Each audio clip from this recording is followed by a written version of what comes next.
Greetings from Vicenza, Italy, the pearl of the Renaissance. Distinguished guests, partners, and colleagues, thank you for joining us today, both in person and virtual, here at CoESPU Nato. As I mentioned, I am Colonel Rebecca Hazlett, the Deputy Director for the Center of Excellence for Stability Police Units, and it is a great honor to host the first of many Stability Policing Days. CoESPU Nato is home to three very distinct yet similar organizations.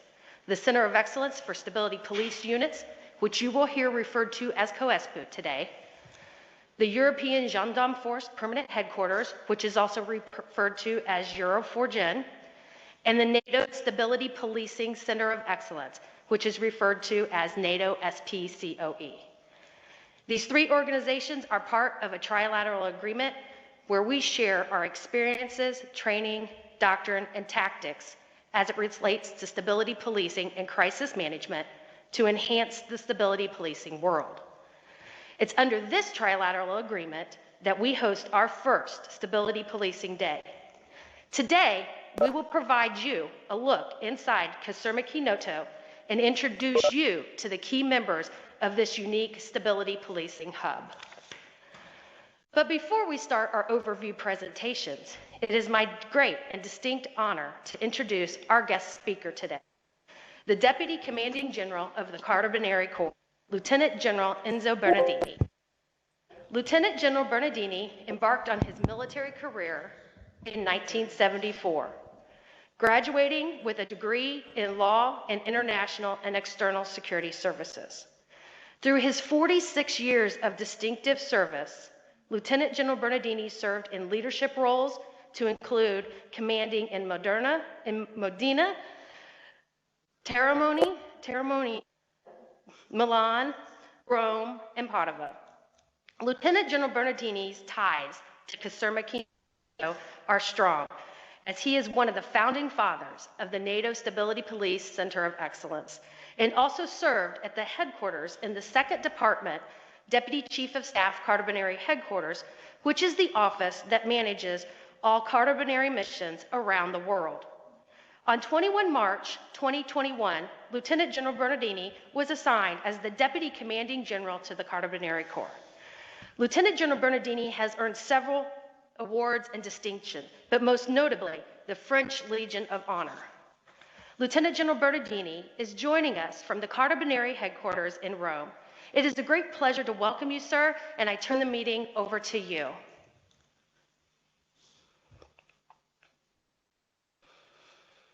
Thank you, Connie. Thank you for your words.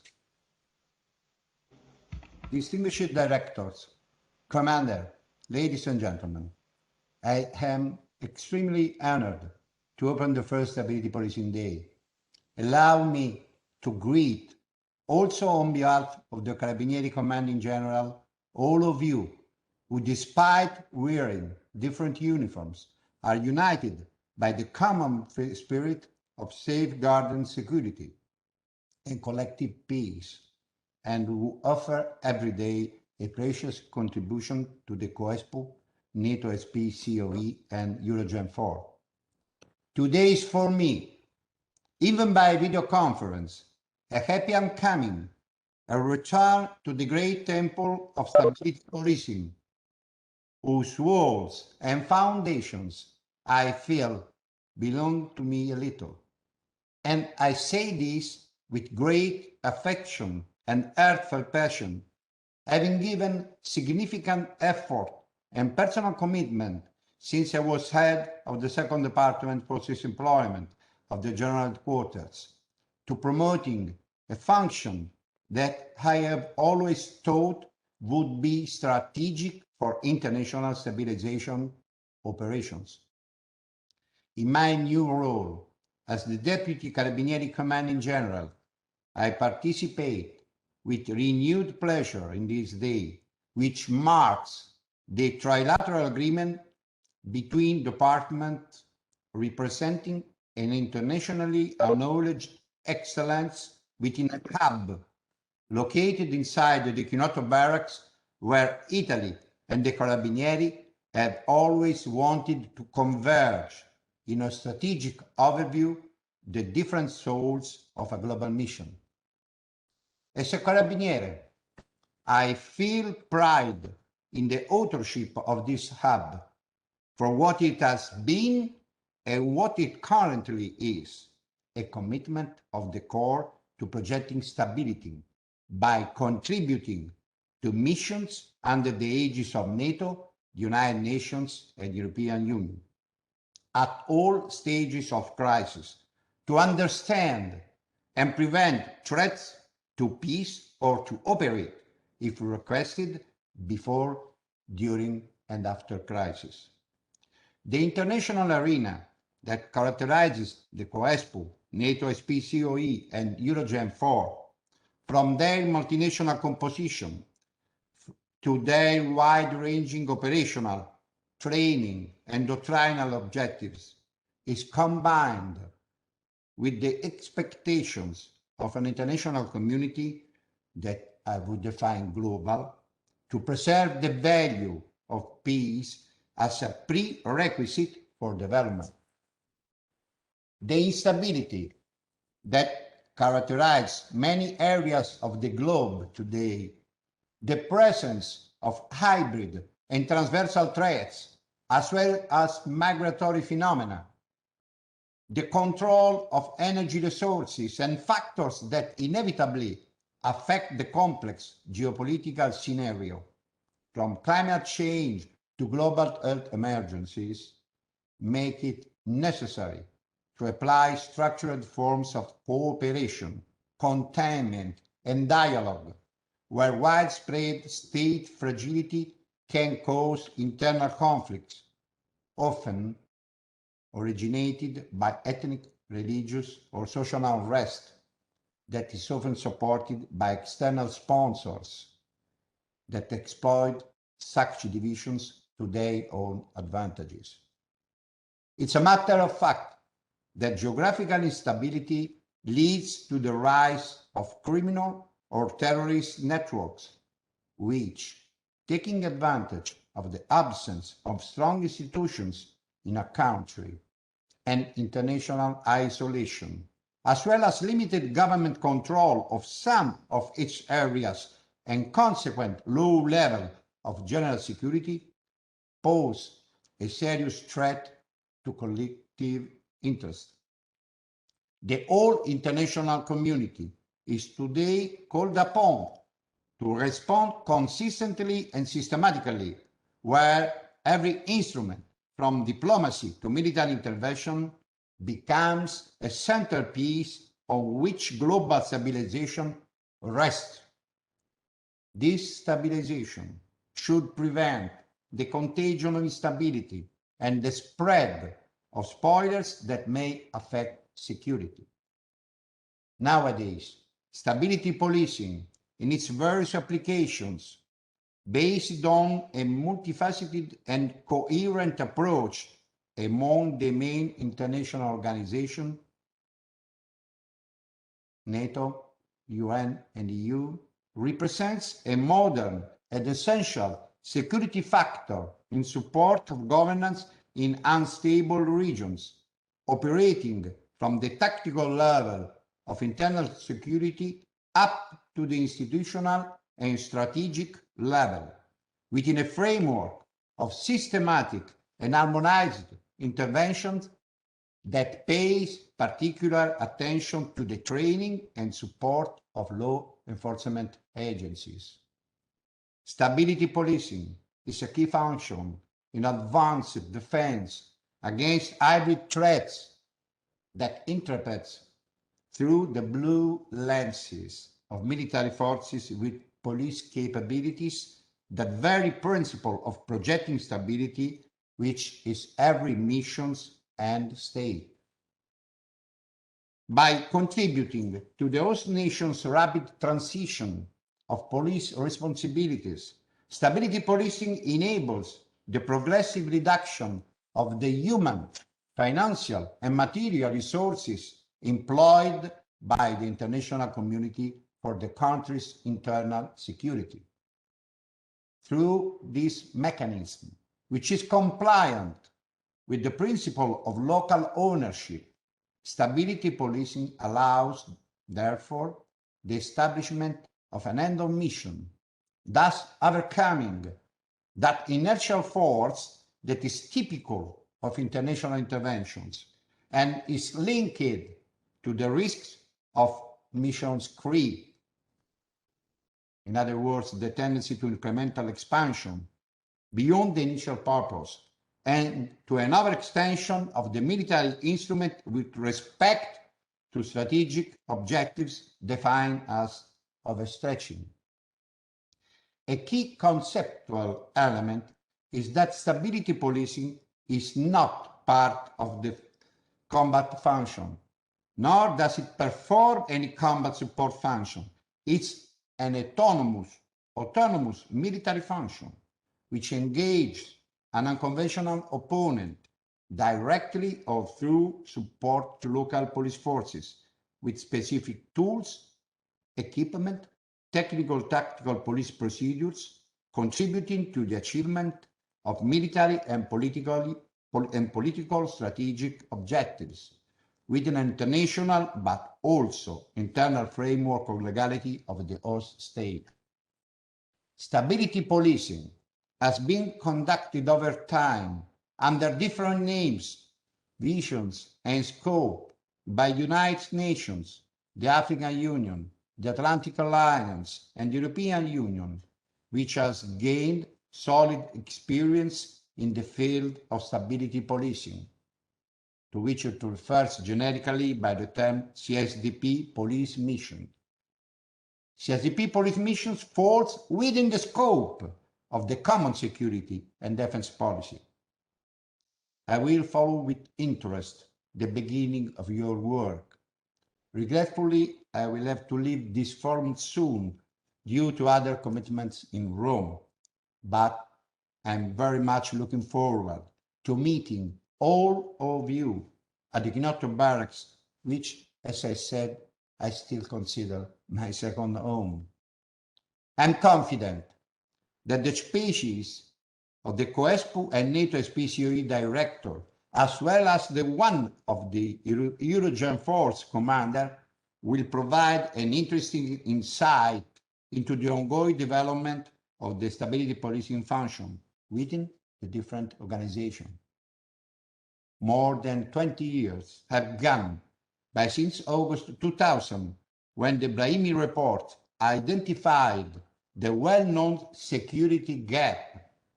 NATO, United Nations, and the European Union have since rapidly and effectively developed the tools to meet this need.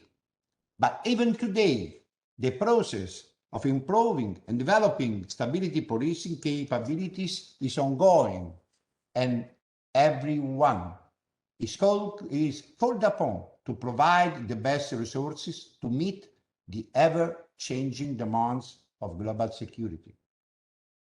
In this context, the synergistic action of the departments that sit around the same table today and coexist within a hub that represents a model of cooperation and development, I believe can be taken as an example of how different nations and different organizations with their own guidelines, rules, and procedures can find a unique center of gravity in pursuing a predominant common interest in stability.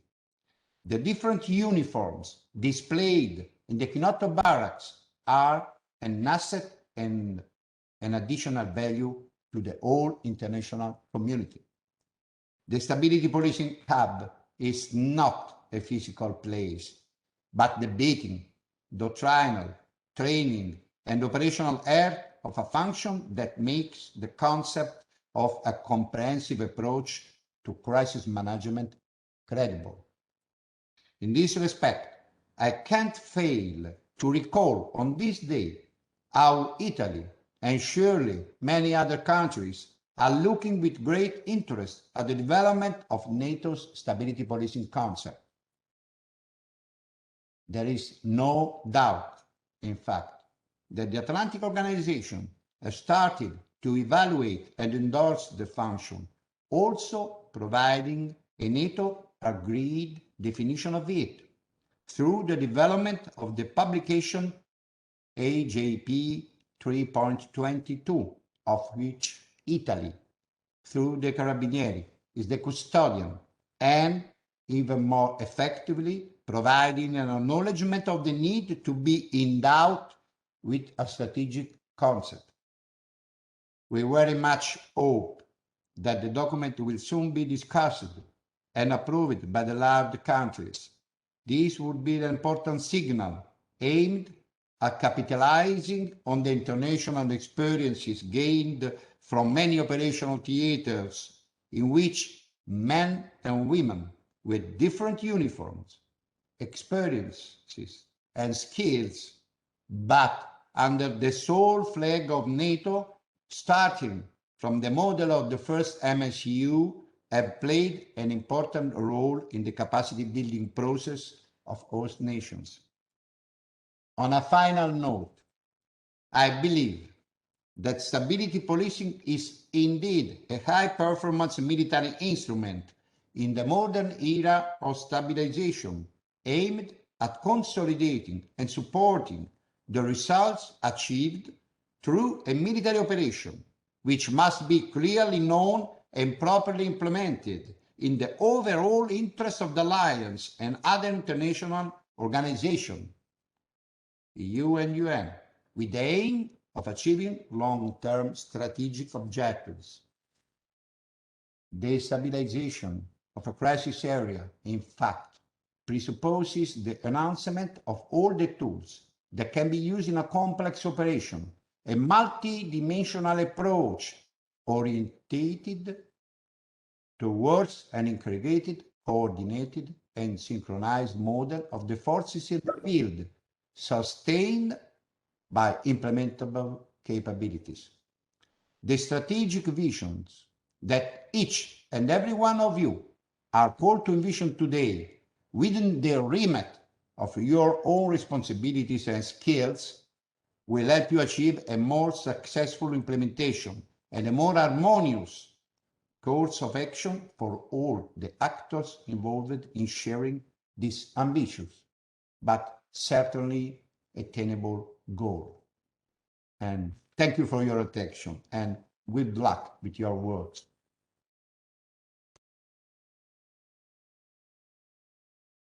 Sir, thank you very much for providing us a strategic overview of the importance of the role of stability policing. And thank you for taking your time, and we look forward to hosting you here at CoESPU Nato in the short future. Thank you, thank you. Now, it is my pleasure to turn the meeting over to the Director of the Center of Excellence for Stability Police Units, Brigadier General Giovanni Pietro Barbano.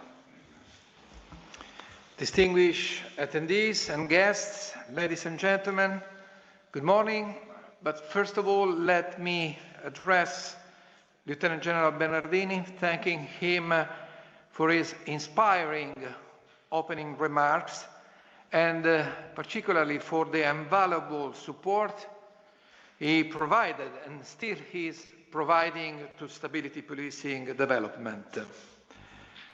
It's a great pleasure for me to host this significant event in front of such a qualified audience and to illustrate how the various efforts taken by the Center of Excellence for Stability Police Units in close cooperation with the European Gendarmerie Force Permanent Headquarters and the NATO Stability Policing Center of Excellence contribute to enhancing security and building resilience within the global peace and stabilization process through training activities and development of relevant doctrine.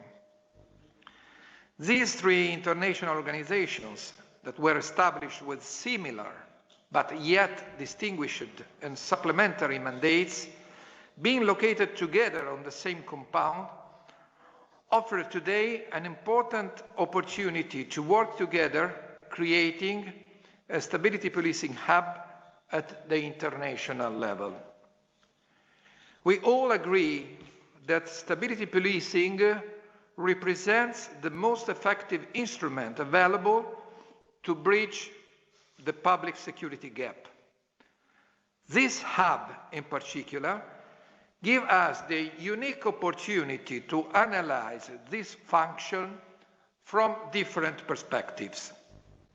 CoESPU provides contributions to the guidelines and doctrine developed by the United Nations, also training and developing individual police officers, staff, and former police units that will be deployed to support United Nations peace operation missions. The European Gendarmerie Force, in the context of the policies of the European Union, focuses on the planning and conducting of police deployments in crisis management operations. A NATO Stability Policing Center of Excellence develops and elaborates doctrine, facilitates the lessons learned cycle, and trains staff members in context to the North Atlantic Treaty Organization strategy. These three entities operate on parallel lines which cross-cut on the same roadmap. Indeed, the role played by the security forces in peace operations and stabilization processes has become more and more pivotal, and the responsibility assigned to such a unique hub aim to reach the common goal to enhance the formation of peacekeepers before their deployment in peace operations during crisis management. Viewing the perspective of the various stability policing missions and their mandates, the police components have indeed progressively expanded their tasks, embracing a wide range of activities which are no longer limited to performing mere monitoring duties as they were originally conceived, but which now encompass the entire spectrum of police functions, even in highly destabilized areas. With the aim of creating a safe and secure environment, which represents the greatest expectation among the civil society, mostly in post-conflict areas, the various stability police assets, together with the pure military ones, national and international, play a critical role. Events like the one hosted here today show how experienced stakeholders can brainstorm on such critical themes, tailoring the best doctrinal tools to prepare peacekeepers. Furthermore, this hub can be seen as an international stability policing community in which subject matter experts with different nationality bring a variety of experiences able to combine a common recipient of professionalism and background. Sharing might be the key word, and combined solution the consequent winning card. The aim of today is to establish the pathway to expand even further the cooperation among the Center of Excellence for Stability Police Units, the European Gendarmerie Force Permanent Headquarters, and the NATO Stability Policing Center of Excellence, sharing the opportunities that evolve from the existing trilateral agreement.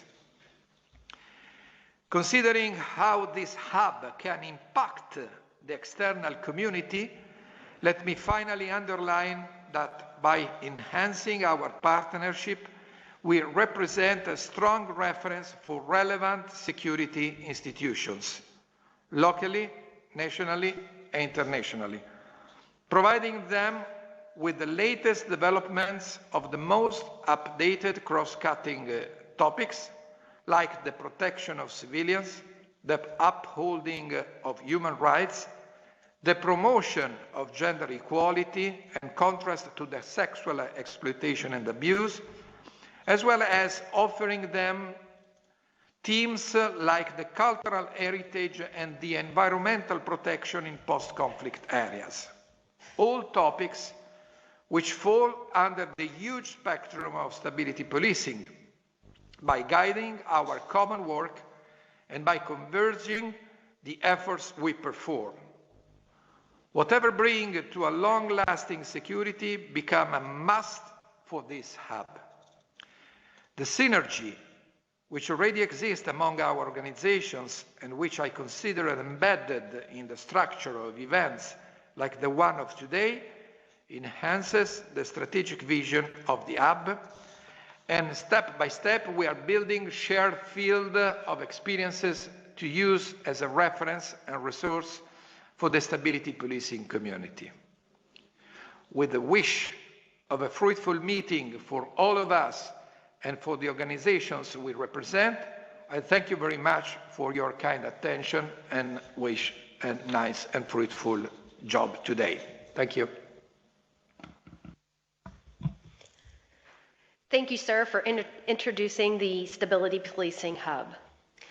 Now we're going to transition our presentations. The leadership of the Center of Excellence for Stability Policing Units, Eurogendfor, and Nato Stability Policing Center of Excellence will present organizational overviews.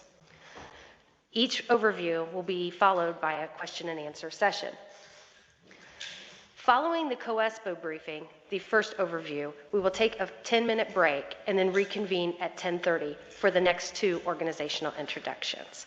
So at this time, I'm going to change it over to the CoESPU organizational overview.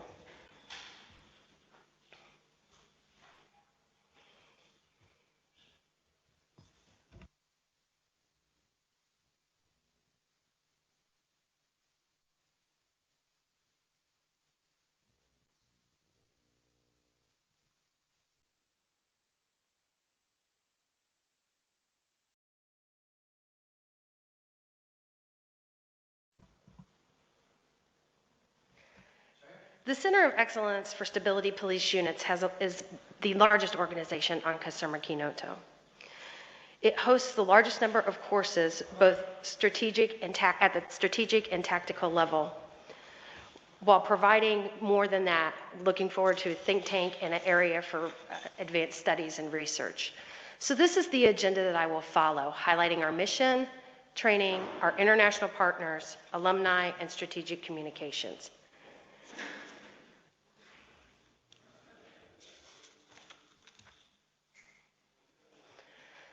CoESPU is an Italian-led initiative that was developed as part of the G8 Action Plan, expanding global capacity and peace support operations. It was established as part of an objective to train 75,000 troops in support of peace operations. Within those troops, 10% 7,500 were required to be police forces. And that is what helped shape the role of CoESPU in the beginning. And on March 1st, 2005, in partnership with the United States Department of State, the CoESPU was opened. The training, though our students come from around the globe, initially the training was focused on providing stability policing training to our partners within Africa. The evolution of CoESPU falls into two particular phases. The first one, as I just mentioned, was between 2005 and 2010, where we were focused on training 7,500 police for peace operations. We did this and accomplished the mission with both in-person trainers and by using the Trainer of Trainers program. In 2010, the mission transitioned. We remained strong partners with the United States Department of State, but we transitioned and signed a memorandum of understanding with the United Nations Department of Peace Operations. The understanding was for CoESPU to establish new specialized courses focused on the security gap and pre-deployment training to support the formed police units that were deploying for United Nations peace operation missions. And most importantly, was to support our partners, the partners of CoESPU, in building training sufficiency. So from that evolution, this mission is what we focus on. As I mentioned, we may be the largest training organization here within CoESPU Nato, but that's not our only focus. As we seek to leverage our mission as a Center for Advanced Studies and a doctrinal hub underneath a think tank concept. We provide comprehensive stability policing training But we also look at stability policing doctrine and best practices and incorporate that to keep our training modern, current, and relevant. Also importantly, we must focus on the need for interoperability between the many nations that are conducting these operations around the globe. So I'd like to break down the training that is provided at CoESPU. We focus this into 3 different pillars, as you can see here. And I will start from the left and work to the right. First is our Italian-led courses. These are courses that are developed by using Cardonary doctrine and international guidelines and put together to form courses that will help within the stability policing world. We share with our partners, and they are Italian-led and funded. On the left, the dark green represent 3 of our very important courses that many of you have enjoyed either virtual or on location: stability policing, asymmetric threat, and international military police. But we also host several courses under bilateral agreements between Italy and many of our partner nations around the globe. Moving to the right, you will see our newly created Italian-led courses focused on strategic advising, environmental protection for peace operations, and cultural heritage protection. Please watch our course offerings, as these will be offered throughout 2021 and 2022. But in addition to the Italian-led courses, we still have a requirement to train our own forces, our own soldiers and Cardonary officers. So we host a number of Cardonary-led events which keep us relevant in the stability policing world. The middle pillar are those courses that are developed under the UN guidelines. Specifically, the top 2, child protection and high-risk operations, are new courses that were developed by the staff here at CoESPU in coordination with the United Nations Police Training Division. And below that, you can see a variety of courses that are offered 1 to 2 times annually that get at some of the strategic level stability policing mission activities. And then on the far right side, as I mentioned in our mission statement, interoperability is very important to us at CoESPU. And we highlight on the right our ability, the exercises that we participate in order to ensure the interoperability and to focus on that as we work with European Union nations, United States Army, and other stability policing, other stability operations units globally. As I said, because we have so many courses, it's very important that we keep our curriculum up to date. So this is a continuous process, and it does not stop.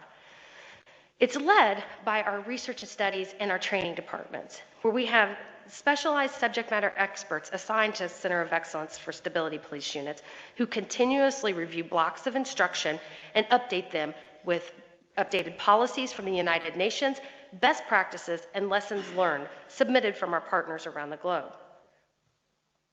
We do this focus internally and externally. Externally, we rely on you. We rely on feedback from the field, our partners from other training centers, and our alumni to provide us that feedback in order to keep the courses relevant.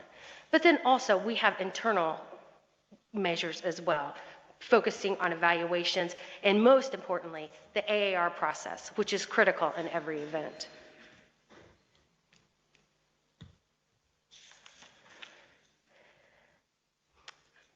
Now, I've mentioned some of the courses that we have developed and that we have updated. And here's just to highlight them. First is the Italian-led courses, and as I discussed, strategic advising, environmental and cultural protection in police operation, peace operations, but also the child protection and HRO. And it's interesting to note that as we develop this curriculum based off of international guidelines, we are then providing that out to the field for many organizations to use and to help develop standard courses within the CoESPU and then also with the United Nations. And then I highlight the updates, the Italian-led courses on strategic advising and international military police, as well as the UN Staff Officers course, Gender Protection and Training Building, which were recently updated this year. So again, before I transition out of training, I ask you to keep a watch on our training offerings so that you can join us here at CoESPU. Because we have such a vast variety of courses, it should come as no surprise that our strategic reach is very broad. If you focus on this slide, you can see that out of over 200 countries around the globe, CoESPU has partnered, worked with, hosted, or served with 123 different countries. And in addition to that, still focused on that interoperability, we have conducted exercises with over 17 international organizations.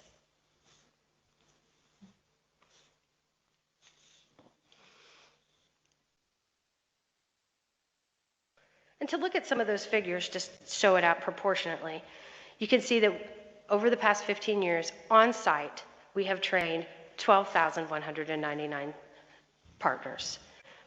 The focus still remains on Africa, but I will talk to you about our strategic focus later on. You can see that 1/4 of our partners come from from EU nations, and then also we have 1/4 of our partners come from Asian nations in Asia. So within the strategic reach, part of that is becoming members in professional organizations. This is very important for our team members' professional development, but also for professional collaboration. We are partners and members with many different organizations, and this is just a small example of the few that we work very closely with. And when I mention working very closely, we take a very active role within these organizations. Let me back up here one. So as you can see, through the years, we've had the opportunity to serve as both the police board chairman in 2019 and 2020, and then also with the EAPTC, the presidency in 2016. Both of these roles were held by our director, General Bravano. But our active role does not just stop with our memberships and professional organizations. We continue to partner with organizations focused on police and stability operations around the globe. First is our strong partnership with the United States Department of State.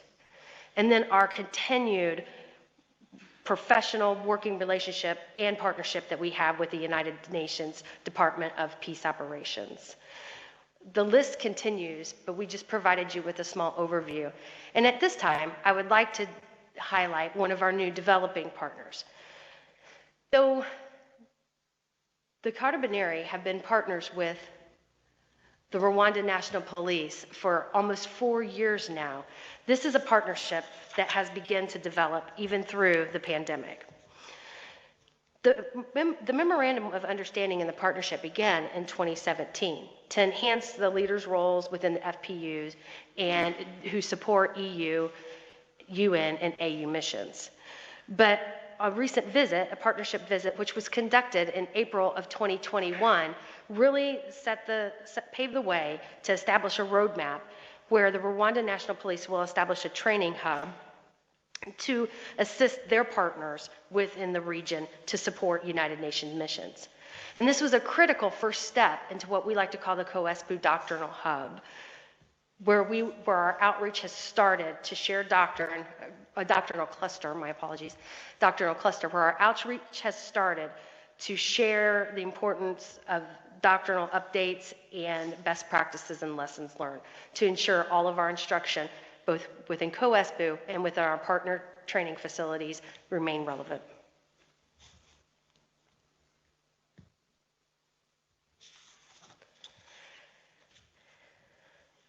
As another part of our international partnerships is our close coordination with the academic world.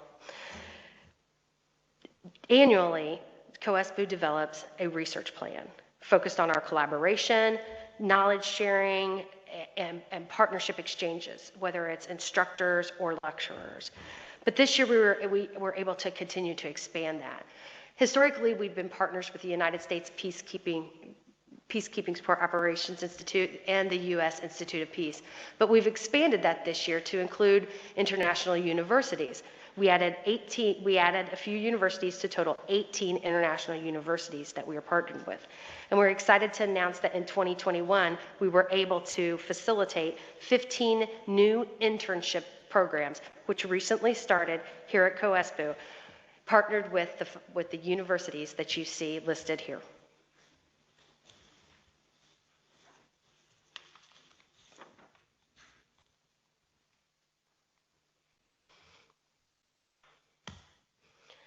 One of the unique things about being located here at the Stability Policing Hub and with our partners with the Eurogendfor and Nato SP Center of Excellence is our ability to host and conduct international conferences, workshops, working groups, and seminars. And then we host many annually. I would like to show you the progress. As I stated, we had the presidency and EAPTC in 2016, and we were able to host their annual conference here. And moving forward to 2017, we opened that up to the G7 Peacekeeping and Peace Building Experts Working Group here. And then we transitioned to the Strategic Advising Conference that was held here in November of 2019. And for those of you who participated in that conference, the publication will be released very shortly, highlighting all of the many wonderful speakers and presentations that we experienced during the week. And we take those three events, and now we can really show you how the Stability Policing Hub leverages our ability to bring in international expertise, international subject matter experts to collaborate here. And that is, first, on the top, in 2021, the United Nations FPU Coordinator Workshop. FPU stands for Formed Police Units. We host that annually. But this year we're taking an opportunity to see if we can export that training to one of our partner centers.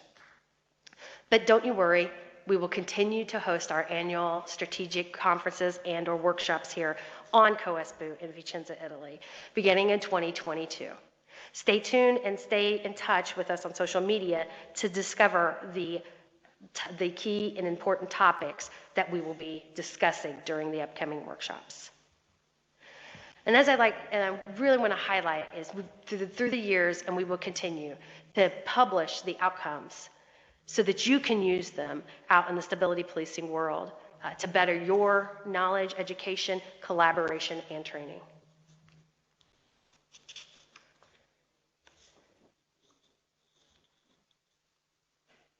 This is near and dear to my heart, the alumni program. As the chair of the alumni committee, I'd like to take an opportunity to just talk about our esteemed alumni program. Of course, that we have an online platform for for graduates, and it requires a registration to enter into the platform. But this is a unique group of individuals and former students who we use to select tutors from, to invite to return to help with some of our courses. And we rely heavily on our alumni who are out in the field to provide us updates and lessons learned to keep that curriculum updated. We also really enjoy the feedback. The alumni have provided us, we have a new alumni section within our magazine, and many have contributed to the ongoing stability policing articles to highlight the ongoing stability police operations or peacekeeping missions which they are supporting at this time.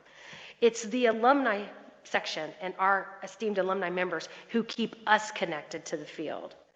So I wouldn't be a good deputy if I didn't give you a plug for the CoESPU alumni section. For our alumni members out there, don't forget to contact me if you are interested in providing an article or just providing us an update on how you are doing out in the stability policing world.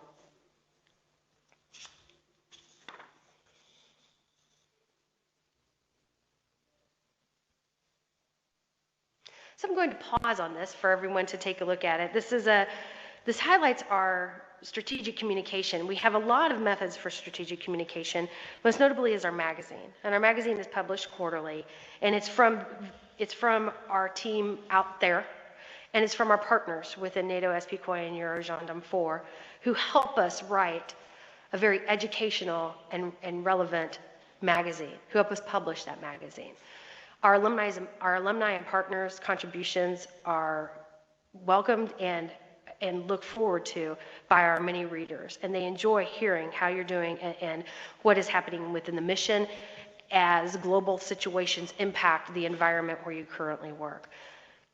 So you can find this magazine on our website, and they are archived, so you can reach back through many years to see how the stability policing world has evolved. But then also for more modern and recent events, and just to keep in touch with us, don't forget that we are available on Twitter, Facebook, and LinkedIn, and that we have our official website page there at coespu.org. I'm just going to conclude with providing you 4 actions or 4 initiatives that we have for the way ahead. As with the other 2 centers, we have a lot of initiatives and a lot of actions for the way ahead. But I want to highlight that as we go into the next year, based off lessons learned through 2020, we look forward to increasing our web-based training. We really look forward to your feedback on today's event so we can continue to provide collaboration events in a webinar, web seminar version. And we would like to expand our capabilities to conduct some of the mandatory United Nations training online so you can refresh, so our students and our partners can refresh before they attend some of the strategic courses. As I said, when we started, the CoESPU was founded with a basis of focus on Africa. But as the world changed, so does our strategic vision. And we are excited to expand our partnership to the 10 members that are part of the ASEAN. We look forward to hosting many courses and working with them in the future. Another initiative is what we call the selection of some reserve officers to come and join our staff. These are specialized staff members who have critical skills to help us better understand and increase our knowledge within the stability policing community and to help us on mission when we're dealing with the public and facing that security gap. And then lastly is the development of a comprehensive exercise. For many of you, you've participated in some of our simulation exercises specifically, and probably the most notable is the exercise with OSCE that we hold every fall. If you've attended a course, you have participated in some sort of virtual Corona exercise, working to develop leadership in leadership and decision-making within United Nations missions. And now we're taking that one step further and we are in the works of developing a comprehensive scenario that can be a staff exercise, a tabletop exercise, a CPX, command post exercise, but then also has the capability to link in with some of the tactical training that's going on. And we can link these between Cardonary Nato and some of the Cardonary training centers located just outside of Vicenza. So we look forward to providing you more information on these. These 4 initiatives are at the starting point, and we look forward to developing these with you and with our partners. Thank you, Rebecca. Stay on this slide, please. I would like to add a few words on the way ahead. First of all, increase the way-based training. Of course, this is a necessity and reality that we are already implementing, as well as other solutions to the pandemic limitations. First of all, not only web-based training, but also training delivered in-country through mobile training teams. We explored this opportunity in Rwanda very effectively, of course, depending on the conditions and situations and the law framework ruling different regions, we can explore the possibility to deploy mobile training teams on specific countries. Expanding partnership, was already developed by Rebecca with all the necessary information. I would add something on the employment of reserve officers and specialized staff to expand, I mean, the meaning of specialized staff also to the internship programs we are conducting with the academia world. So receiving here doctors who are conducting research programs with their own universities and with the collaboration we are developing with the different academies. We are receiving here a lot of applications from these doctors, these graduated, in order to work with us on specific issues and matters, providing us also a different perspective to approach doctrinal aspects and developing new concepts. With reference to the comprehensive exercise, our goal is to, our exercises conducted in our magistra, our modeling and gamming information and simulation training area are already very complex, and they also include some specific incidents played by the white cell representing civilian components, military components, or NGOs. Our goal is to establish a very large, even larger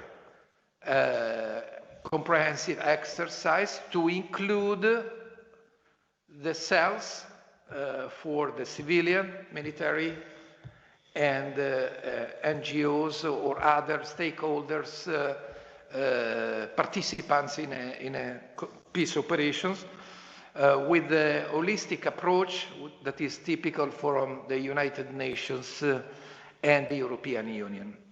So very, I would say, ambitious project, and that is going to fill a gap noted in all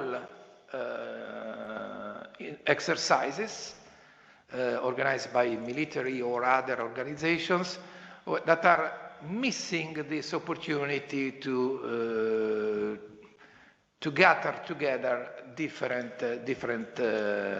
components.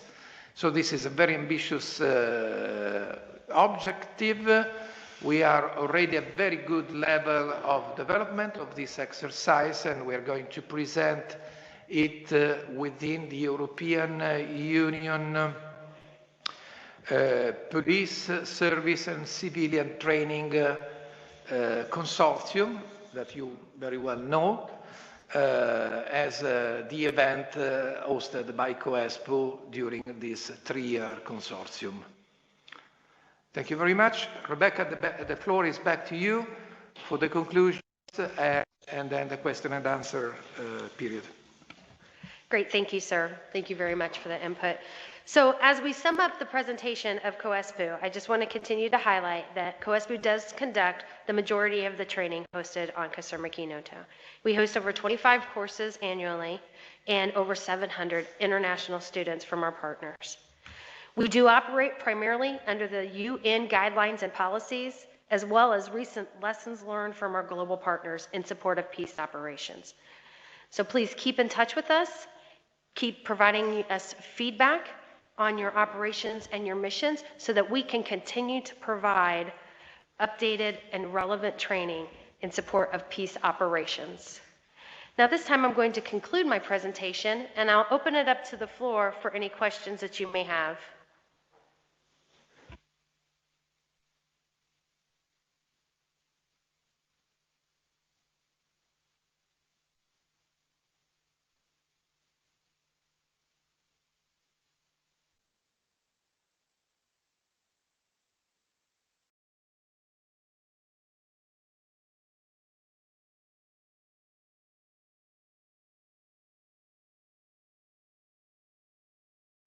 Okay, I pause here because as of now, I do not see any questions either via Facebook or on the WebEx. So I'll wait about 30 more seconds, and if not, then I will transition us to the next event.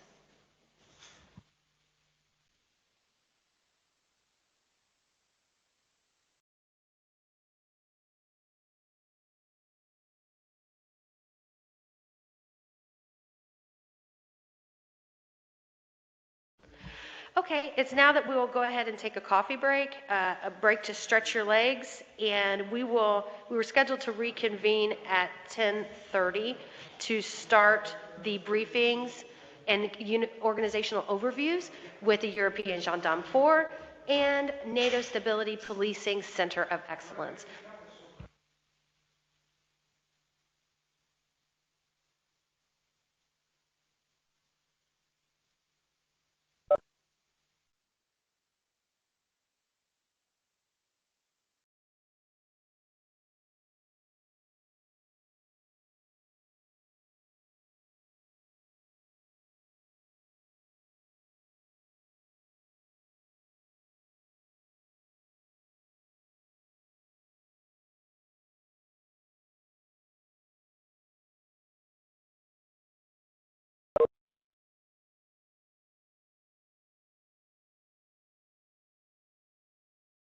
Greetings and welcome back to CoESPU Nato Stability Policing Hub and CoESPU Nato Stability Policing Day. I hope that you enjoyed your break. And as we begin, I provide you with a reminder that this is being streamed on WebEx and that the WebEx meeting is being live streamed on Facebook. So if you do not want to be part of the video, please turn your camera off. And as we begin, and this is the second session of your introduction to CoESPU Nato, I ask that you look and do a double check that your phones are silenced if you're in the room and that your microphones are off if you are joining us from the web. We will begin our next presentation in just one moment.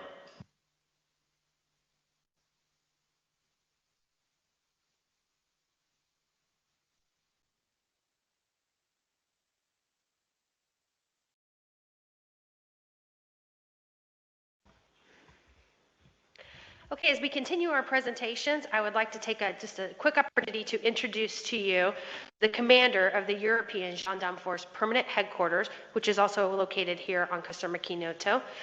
He's no stranger to CoESPU Nato because he was here when the CoESPU opened, and he was also here during the establishment of the Center of Excellence for Stability Police Units, where he served as the chief of our training department.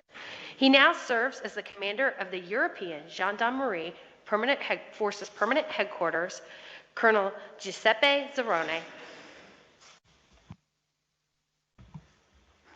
Thank you so much. General Barbano, ladies and gentlemen, dear colleagues, now it is my turn to introduce the European Gendarmerie Force with a very short presentation, and then I will be ready for answering to any possible questions. The outline will be just a very swift snapshot on stability policing, also because the issue will be thoroughly presented by Colonel Giuseppe De Magistris.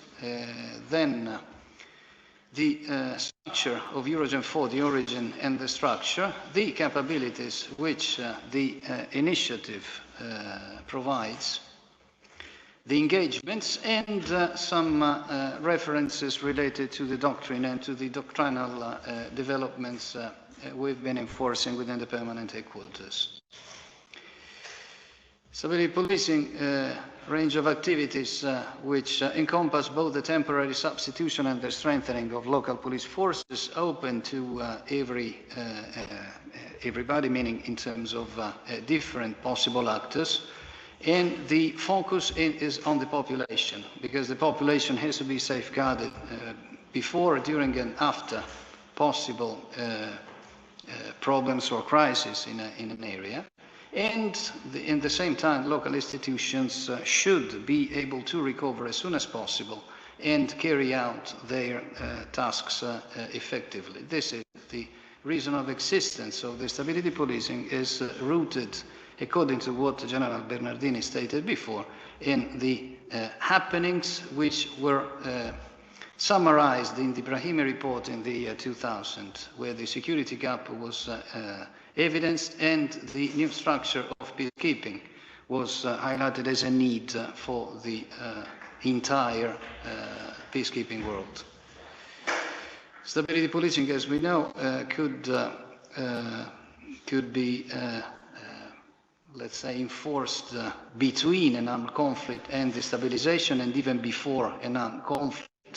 In any case, the robust police is needed together with, or even before, the employment of special capabilities in specific areas of expertise for the enhancement of the rule of law and of the stabilization and reconstruction process. This is the Stability Police Hub already highlighted by General Bernardini and even General Barbano, with the three different actors operating in this very specific field, co-located in the same installation. And this, of course, facilitates the common efforts by all of us. The Stability Police Unit is a shared concept which has been, let's say, copied by NATO, the United Nations, the European Union, and even the African Union in very general terms, although with some differences due to some specific elements. But in any case, the multinational specialized unit it was firstly set up in Bosnia and Herzegovina in 97 and 98, became, into brackets, the integrated police unit, copied by, or let's say, as developed by the European Union and by the European Gendarmerie Force, and the same structure, more or less, is reflected in the Foreign Police Unit, in the structure of the Foreign Police Unit under the United Nations. So the concept is exactly the same and stemming from the same employment, which dates back to the end of 97 and 1998. Eurogendfor, following the effects of the Brahimi reports, the relevant ministers of defense of countries, European Union countries, met informally in 2003, and in 2004 the Declaration of Intent was signed. The year coincides with the first ideas for the setting up of the Center of Excellence for Stability Police Unit, because the European Gendarmerie Force Permanent Headquarters was declared operational in 2006, as it was set up in 2005, together with the Center of Excellence for Stability Police Unit. Following the Declaration of Intent, the treaty establishing Eurogendfor was signed in Velsen, another location in the Netherlands, in 2007, and following the ratification process, which took some years due to national rules and procedures, entered into force on June the 1st, 2012.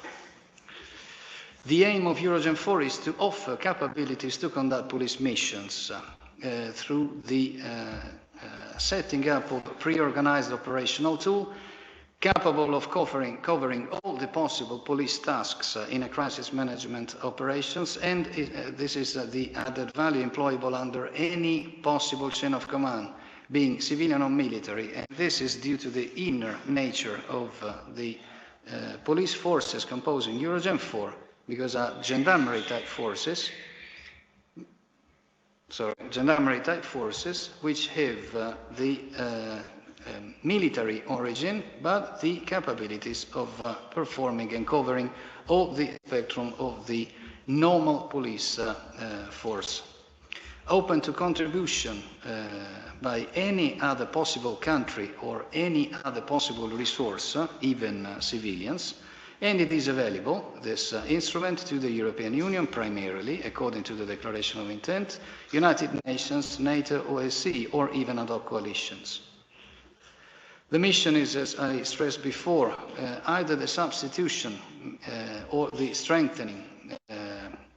Substitution encompasses the entitlement of executive functions to the Eurogendfor assets, meaning they can use the force. Strengthening, meaning monitoring, mentoring, advising, training, reinforcing in any case portions of the police forces in the area of operations or even parts of these police forces. This slide evidences the protection of civilians and the upholding of the rule of law as the two main pillars of the possible engagement of Eurogendfor, which coincide with the inner nature of stability police asset being deployed. Substitution and strengthening is there mentioned with the indication of the different set of specific employments. Eurogendfor is made up 3 different levels. The very first is the strategic and the political, which is represented by the high-level interdepartmental committee called the CIMIN. The operational level, which is embodied by the permanent headquarters, which is the only structure, the permanent structure here in Vicenza, part of Eurogendfor. The tactical level, which is set up only after the intervention in a mission. And this tactical level might be made up of integrated police units, specialized teams, or single police operators, single police experts. The CIMIN is the decision-making body because it is composed of representatives of the ministries of foreign affairs, in any case, plus the representatives of ministries of defense or interior, depending on the responsibility over the police force composing Eurogendfor, because some are part of the Ministry of Defense, others report directly to the Ministry of Interior, and the general commanders or representatives from the general headquarters of the forces composing Eurogendfor. So we talk about the Carabinieri for Italy, the Spanish Guardia Civil, the Romanian Gendarmerie, the Polish military gendarmerie, the Guardia Nacional Republicana from Portugal, the French Gendarmerie, Gendarmerie Nationale, and the Royal Dutch Marechaussee. Following the chain and I mean the organization of Eurogendfor, just under the high-level interdepartmental committee, there is the permanent headquarters, which in case of operation is the level which liaises directly with the police mission or the police component, receiving strategic guidance and indications directly by the CIMIN. And the CIMIN has a presidency which rotates yearly among the permanent members of the organization. So every year the responsibility, let's say, of the high-level interdepartmental committee rotates among the EGF countries. The commander, deputy commander, chief of staff, and the key positions as indicated in the slide, meaning the responsibles of the boxes in blue, rotate. So every 2 years, so there is the rotation among the same permanent members of the European Gendarmerie Force. This is the allotment of all the positions as agreed by the countries, and the key positions rotate every 2 years, and the other positions every 3 years, so as to maintain a sort of stability in the manning and in the know-how of the ongoing missions and ongoing engagements of Eurogendfor. I beg your pardon. There is even a liaison officer from Turkey, a lieutenant colonel from Turkey, who is posted as liaison officer here within the European Gendarmerie Force permanent headquarters, because Turkey is an observer in our organization, partakes in operations. It is not a full member of Eurogendfor yet. The process is ongoing, depending on political decisions. Capabilities of Eurogendfor. The capabilities can be summarized through a correct reading of the slide, because all the forces composing Eurogendfor might be put at the disposal of Eurogendfor missions, depending on national decisions, because in any case, after the decision to engage EGF, each single country is the lord and master for the employment of any single police officer composing the police force part of EGF. But any single contribution might be put at the disposal of Eurogendfor operations. And the possible contributions, as anticipated before, might be in terms of integrated police units, and the concept for the EGF integrated police unit has been already agreed, I mean, by the members of our organization. Otherwise, specialized teams or specialized elements, as it happened during the recent past and even during the current period, because there is a specialized team deployed in Bamako, in Mali.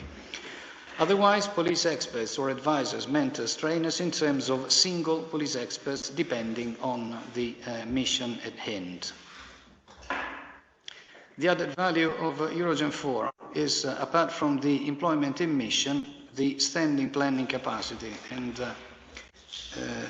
in my personal view, the standing planning capacity of our permanent headquarters is really an added value, which has been requested several times during my stay here in Vicenza as commander, because many different organizations, international organizations, have the strategic view, have the strategic possibility of engaging in large-scale operations, but when it comes to the planning or to the designing of a training, for instance, or the operational or tactical planning, they lack capacities. And this was the case in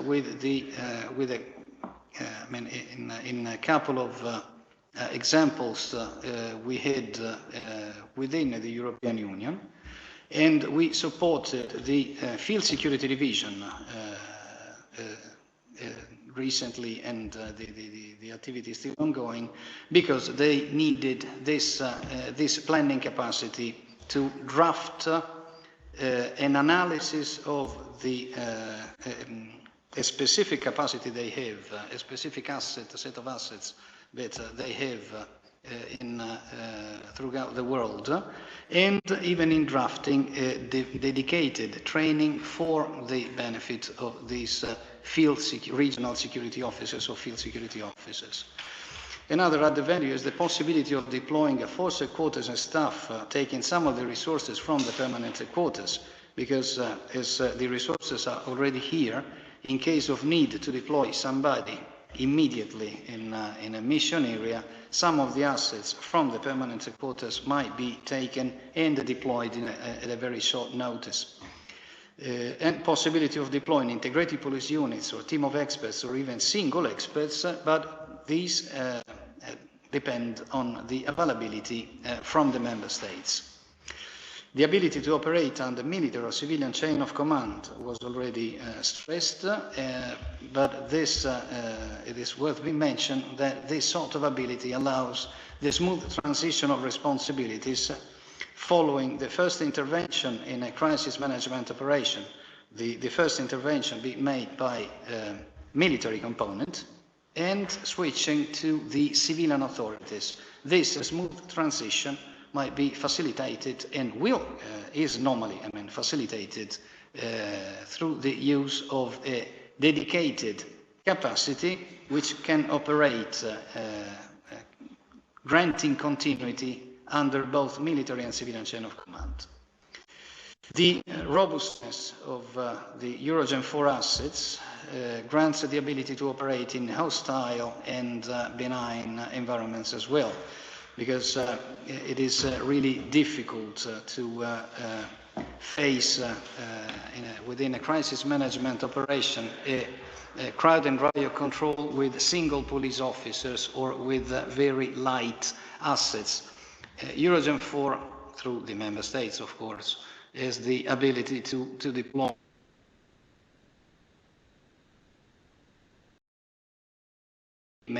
heavy vehicles and robust vehicles to be deployed anywhere. Engagements. This slide summarizes the past and the current engagements. I take the opportunity to stress two specific engagements we have now. The first is in Mali, because within the mission in Mali, the EU-led mission in Mali, we have mobile element slash specialized team composed of 20 trainers and personnel devoted to the protection of these trainers, which are located in Mopti Sevare, which is one of the most dangerous areas in Mali.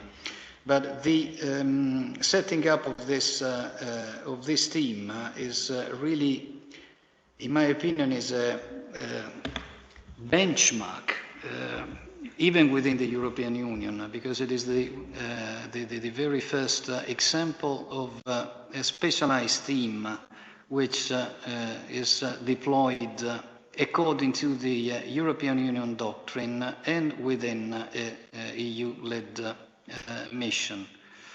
We even have other experts, single experts, deployed in different locations, and another one which is worth being mentioned is in Tunis and Libya, within the European Union EU LPC, Liaison and Planning Cell. It is a structure which supports the stabilization and reconstruction in Libya, and the structure, the EU LPC, supports the EU-led mission UBAM in favor of Libya, liaisoning between the United Nations and the efforts stemming from the 5+5 and all the talks is held in Berlin last year for the stabilization and reconstruction in Libya. So the ULPC facilitates the liaison and the transition in that very, very dangerous and problematic country. We have an expert there, Lieutenant Colonel from the permanent quarters within the ULPC, and he from the Guardia Nazionale Repubblicana, and is the only police expert within that mission in Tunis. So it is really, really a valuable asset which is really important in that environment. Doctrine. We've been busy within the permanent headquarters in developing the doctrine since the setting up of the headquarters. General Barbano at the time was the chief of staff, and he was busy with arranging and driving the drafting of not only the standing operating procedures for the running of the PHQ, but primarily of the ideation of the possibilities of engagement for Eurogendfor as a whole, because apart from the SOPs for standby conditions and operational commitment conditions, the real concept of operation had to be drafted and had to be studied and then agreed by the CMIN. The Catalogue of Capabilities is another doctrinal, not only doctrinal because it is an operational development we've been running, which identifies in very general terms all the capabilities which in theory, pending the approval of the single countries, mission by mission, are in general terms put at the possible disposal of Eurogendfor for any interventions. CIS, logistics, and budget and finance related documents and guidelines were drafted and agreed by the countries, developed primarily by the permanent headquarters. And these are two other documents, the IPU concept and the standardized deployable headquarters, which were developed within the permanent headquarters and approved by the countries, as well as the centralized specialized element concept, guidelines for common exercises, strengthening concepts which might be of use even in the light of shared doctrinal references here within the center. Pre-deployment training in terms of standardized modules. This is something which deserves being highlighted because we are ready, this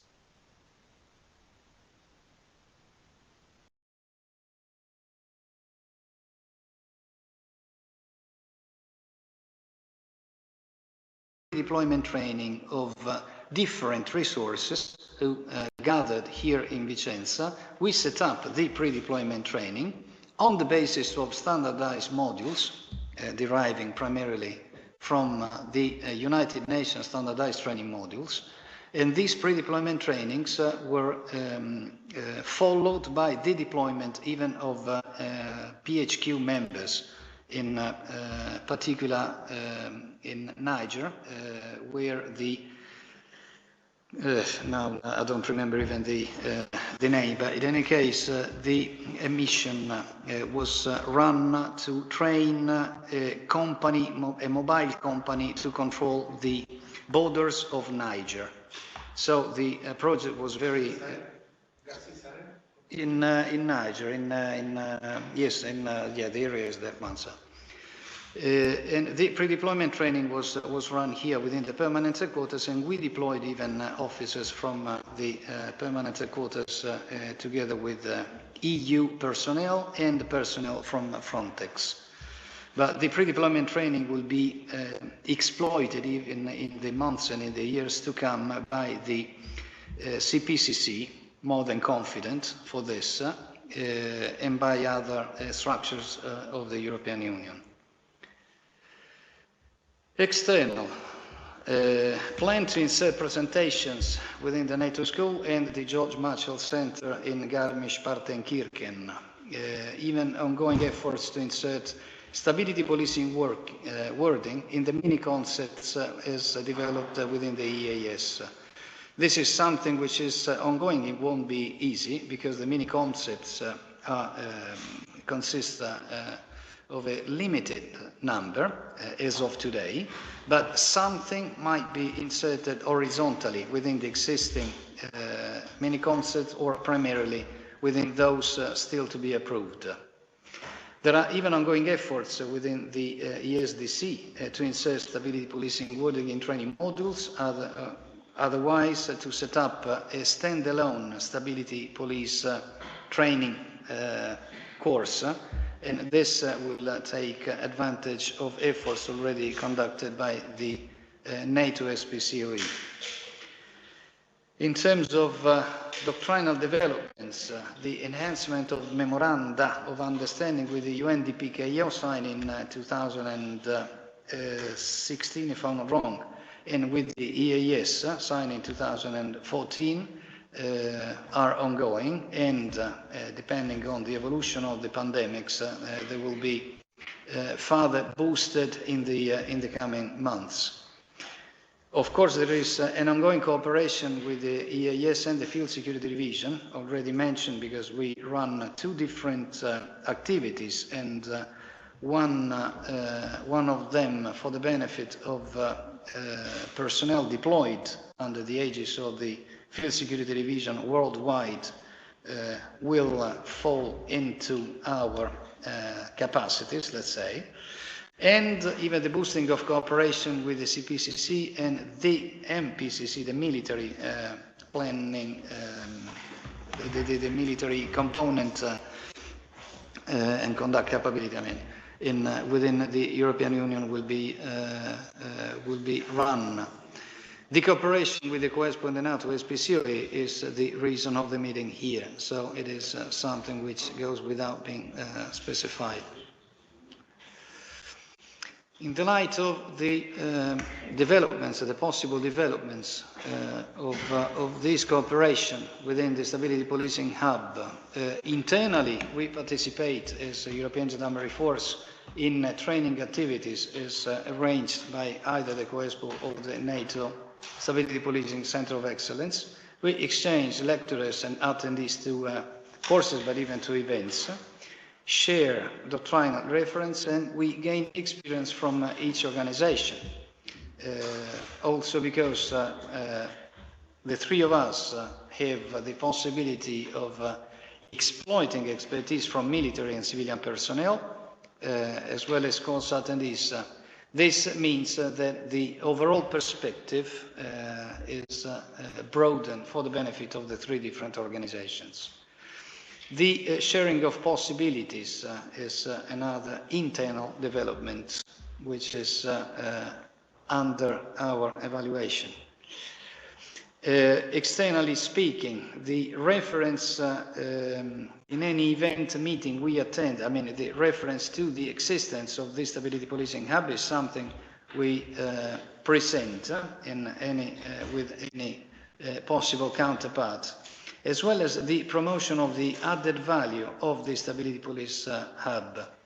So, apart from the wider number of countries, actors and whatever, but the common doctrinal orientation has to be mentioned, and the availability of facilities. And I take the opportunity of this meeting even to stress what General Barbano stated before, for the magistra and the possible exploitation of the magistra, because the training structures and the modeling and gaming training rooms could result in a real added value even for European Gendarmerie Force members and partners to arrange a well-organized training which might take advantage of the facilities and of the training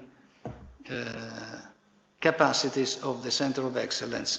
This was already highlighted and very much appreciated by counterparts we had and visitors we had, high-level visitors we had from the European External Action Service who came here, because it is very difficult to find locations where logistics, training areas, and even the possibilities of running heat course, hostile, whatever, I mean, the training which is mandatory for EU personnel before the deployment might be concentrated. And the availability of facilities would be an asset for the exploitation of our capacities. That's it from my side. Ready for possible, maybe, answers to questions. Thank you so much. Thank you, sir. And we'll go ahead and pause for a second to see if anyone has any questions.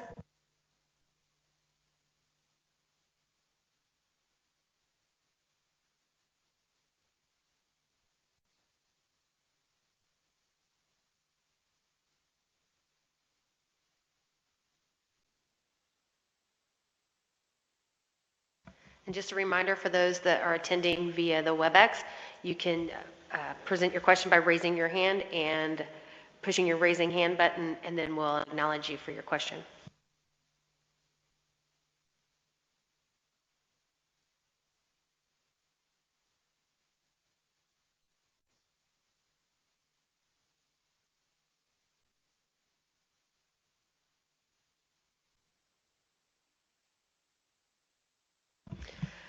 Okay, so it looks like that we don't have any questions, sir, but I just wanted to thank you for your comments. One of the things that I didn't realize about the European Gendarme Force headquarters was just how big your international reach is. and supporting the missions with your talented and multinational staff that you have. Additionally, the ability to operate under military and civilian commands, because that is a difficult situation within the stability policing world. So I thank you for your time and the information, and then particularly providing us an insight on the three of the missions that you are currently engaged in within Mali, Tunis, and Libya. It's operations that I don't think that may not be commonly, that our partners may not be aware of, but that are very important and that I know keep you and your staff, your talented multinational staff, busy on a daily basis. So thank you. Any questions in the room?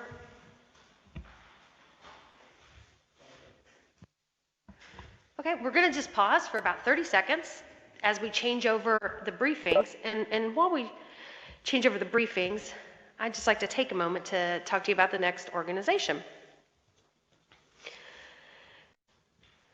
We're introducing the third organization that makes up the Stability Policing Hub here at CoESPU Nato. And it is the NATO Center of Excellence for Stability Police Units. The commander, Colonel Giuseppe De Magistris, is going to provide us an overview on their organization and their current missions and their participation and opportunities as it relates to the Stability Policing Hub.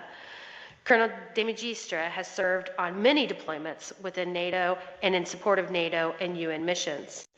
He's held operational commands throughout Italy, and he joined NATO SP Center of Excellence from his provisional command in Brindisi. So at this time, I would like to turn the floor over to Colonel Giuseppe De Magistris. Thank you so much, Rebecca. General, ladies and gentlemen, dear colleagues, good day to everyone. Hopefully there is even somebody from the other side of the pond. So let's wait for the display of the presentation. However, today I will take you across a subject matter which is still at stake, especially in the alliance. So the question will be, and I'm looking forward to hearing from you about the answer, is NATO and the international community, or / the international community, missing an opportunity? Let's see. So I will talk briefly about the Center of Excellence just to set the scene, and then we'll go through other matters which were touched upon by those who spoke before me. For instance, the security gap, the policing gap, but even something which I will say that is a sort of elephant in the room, because we have been talking a lot about stability policing, but let's ask ourselves whether the rest of the world talks a lot about stability policing. And so the question will be, are they missing this opportunity? Okay, NATO Center of Excellence. There are 28 Centers of Excellence across the world under NATO aegis. What are the Centers of Excellence? They are niche organizations which deal with a specialty, a very identified specialty, on the full spectrum of doctrine, concept development, training, exercises, and lesson learned. So the lesson learned identifies the need to develop a doctrine and a concept, maybe, and then as a consequence, after the concept development, the training is developed and is even tested in exercises. And so this is the virtuous cycle. So let's say that NATO Center of Excellence are a sort of think tanks which cover these niche areas of capabilities which NATO, the alliance, needs to further develop. As you can see, we are right in the middle of Europe, in Vicenza. This is something which we have been stating in several fora. It's not enough to win a war. When we put our boots on the ground, we have to think about the exit strategy. We have to think what to leave behind, which means long-term peace and security, development. We must foster long-term peace and development. So the question is NATO missing an opportunity? Or even the international community, since we have been struggling. When we deploy, this is the situation, this is havoc. In a fragile state, we don't know who is in charge. The local police are usually unreliable. They are corrupted. if they exist, they are biased. They do have, when we are lucky, limited effectiveness. But however, widespread corruption, widespread crime, organized crime, terrorism, under several, I would say, posture, do undermine the mission and state of the force deployed to provide long-term peace and security, to provide stabilization, I would say. So let me set the scene now, because I would like to underline to you what is the first approach of in any kind of mission, because sometimes we forget to listen to those who are the primary customers of our endeavor. This is me in Afghanistan in late 2019. On the right-hand side, the commanding general of the Deputy Commanding General Rescue Support Mission, whose priority were refurbishing all the checkpoints which man, on a police perspective, Afghanistan. So policing is discharged through checkpoints over there. Then another priority was to find out the ghost cops, which who will take the salaries. So I mean, these salaries will go to bribe the local chieftain rather than the local police or the local police chiefs. And on the left side, on the left-hand side, at that time, the then Deputy Commanding General of the Afghan National Police, in charge of all the police operation across the country. Limited effectiveness of the Afghan National Police, first and foremost. What was their priority? If we were in presence, I will quiz you about it, but in a nutshell, their priority is community policing, tackling the common crimes, tackling kidnappings. People get kidnapped while they are having their soup at dinner with their families. So don't focus on what you think are the priority. Listen to the locals, listen to their priorities, and go to back to scratch and focus on basic. I mean, focus on the needs of the local population.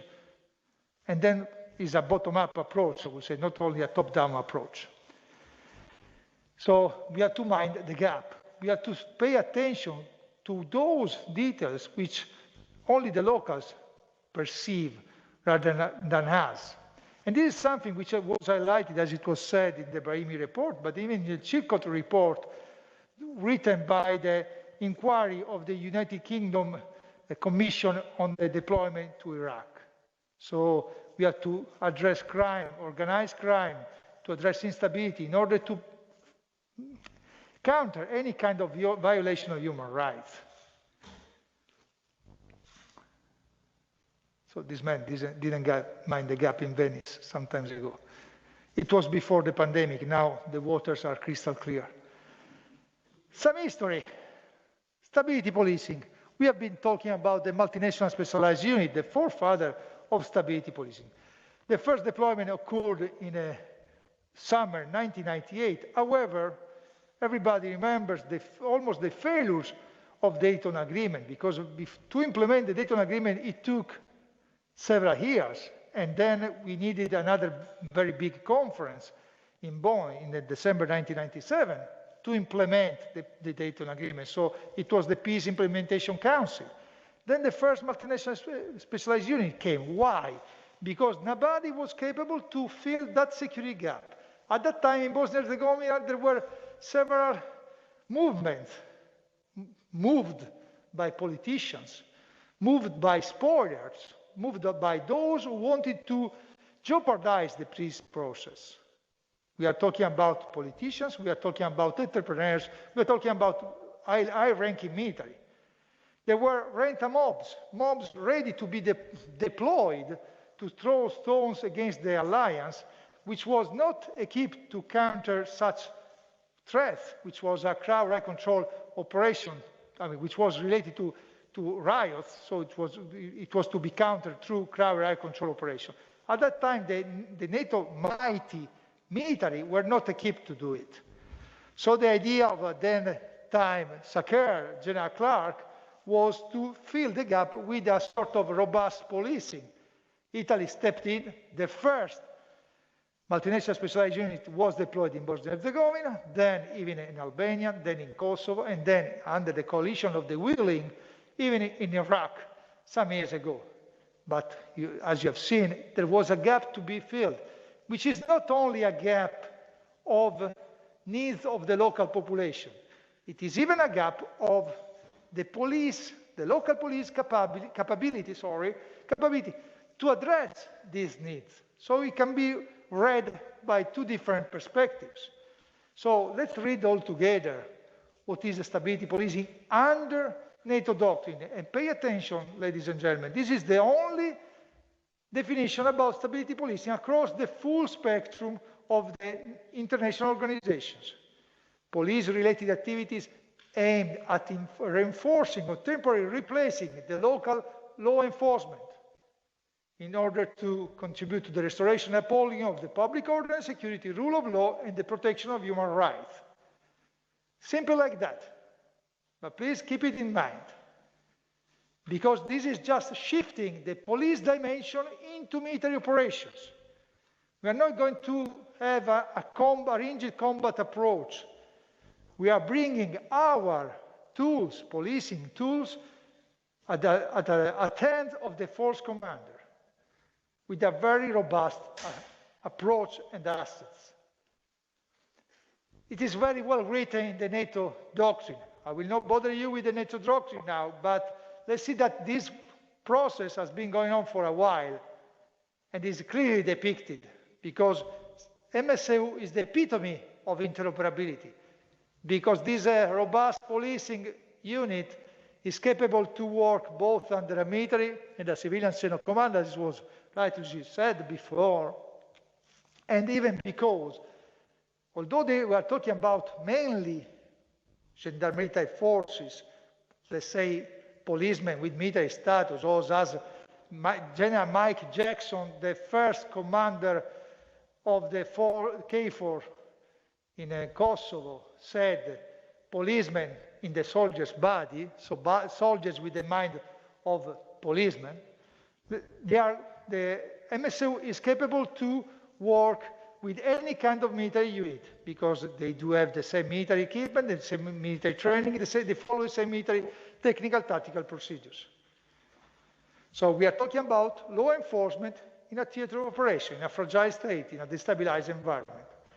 Once again, these are keystone documents, publication in NATO, which depict what is stability policing, apart from the mother of the publication for us, which is AGP 3.22, as was mentioned by the Deputy Commanding General of the Carabinieri Corps, which is the Allied Joint Publication on Stability Policing.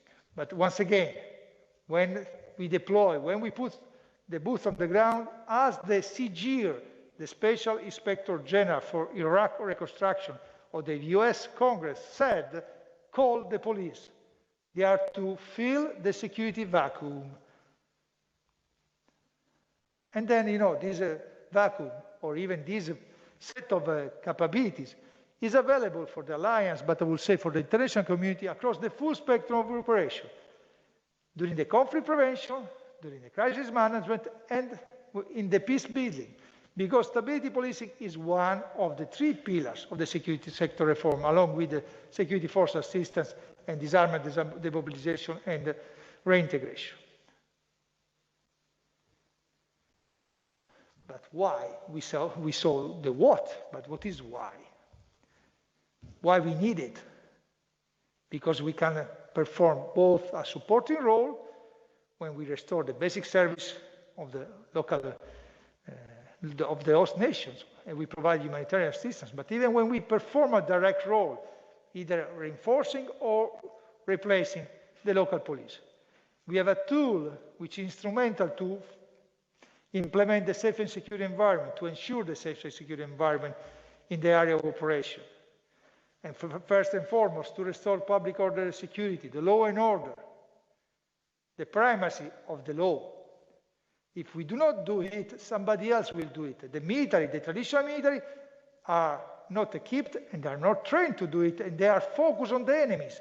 Whilst, as we have seen in the previous slide, the one relevant to the fragile state, We address non-conventional actors, non-conventional adversaries, who are disguised. Think about Donbass. Think about the campaign in Ukraine, disguised in the clothes, in the plain clothes of normal civilians, but then, however, carried out warlike operation to destabilize a country. So now I need your assistance. Could you please click on the video?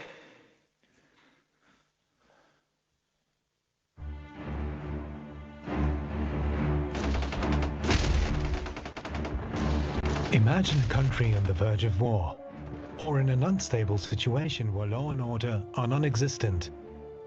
A NATO task force moves in to restore the peace. The NATO soldiers begin their task of countering the adversaries who are causing the instability, a task they are well trained and equipped for. They perform this difficult task in an environment where nobody is safe. The civilian population falls victim to criminal elements who are taking advantage of the chaos. The NATO soldiers cannot intervene effectively. After all, it is hard to catch a robber with a battle tank. And the host nation police is not capable of protecting the population. This situation of lawlessness is called the security gap. What can be done? It is in this security gap that stability policing comes into play. Stability policing focus on the civilian population and on the local authorities to re-establish law and order. Gendarmerie-type forces are the best suited to act as stability policing forces. They are forces with a military status, but are specifically trained and equipped to perform police tasks. They can support the re-establishment of law and order by replacing the host nation police, or raising their capabilities.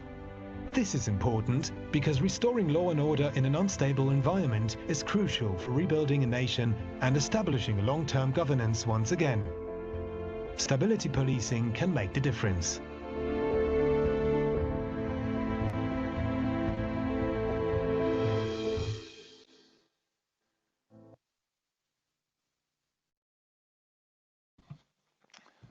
Now what?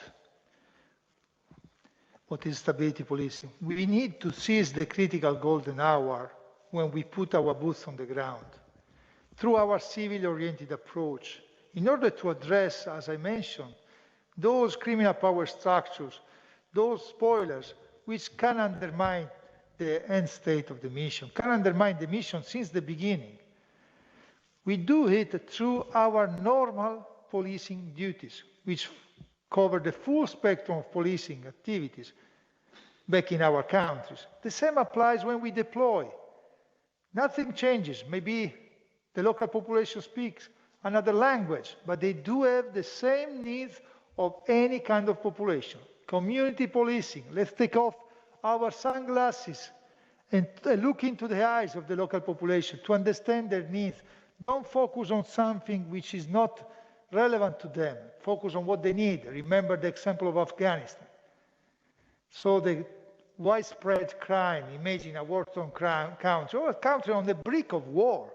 So let's talk about fragile state, where everybody thinks to carry out justice according to his standards.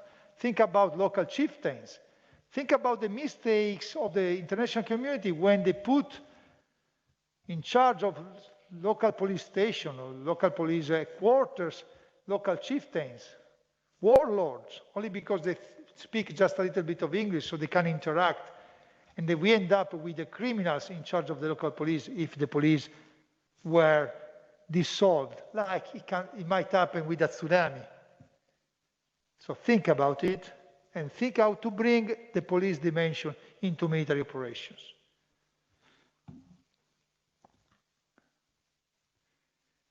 Now let's go to the who.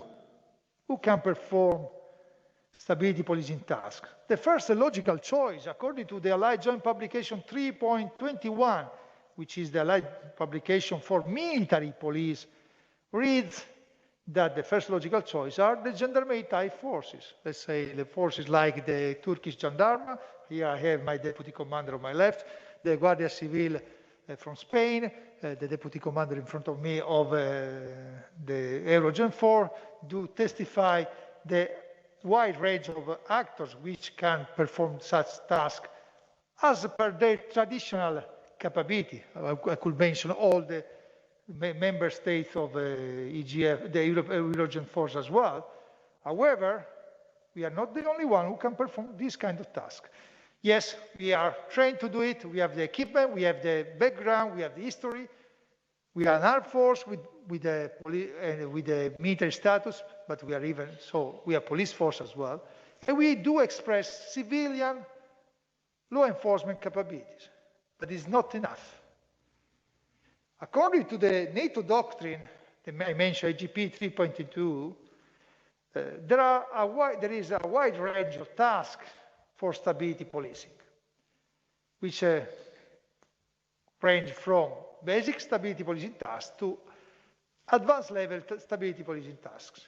But when we talk about these tasks, we can see that if we are properly trained and equipped, we can carry out this kind of task even without a specific gendarmerie type force status. Think about critical sites infrastructure security, think about election security, crowd right control operations, riverine patrols. Do you think that a boat from Venice, a boat of the Carabinieri boat from Venice, can patrol in a fragile state, I would say in South Sudan, the lakes in South Sudan, when you need more than machine guns and bulletproof equipment on board? Maybe you need a B6 protection at least. So I think that the Marine Corps would be more suitable for such patrolling. And this kind of patrolling is a stability policing task. It can fall within a community policing task as well. Think about canines. Can we always afford to deploy the police dogs from a gendarmerie type force, which are very busy back in their countries overseas? Police dogs, working dogs, are available across the full military instrument of power of the alliance, both in the military police or in the military, traditional military. The same applies for forensics, which is an advanced task. Do you think that only the gendarmerie type forces have forensics capabilities? The answer is not. So for some tasks, for instance, the medium level, we require some police skills and expertise. The same applies for the high-level tasks. But in the NATO, stability policing, NATO stability policing, everybody can do something, but not everyone can do everything.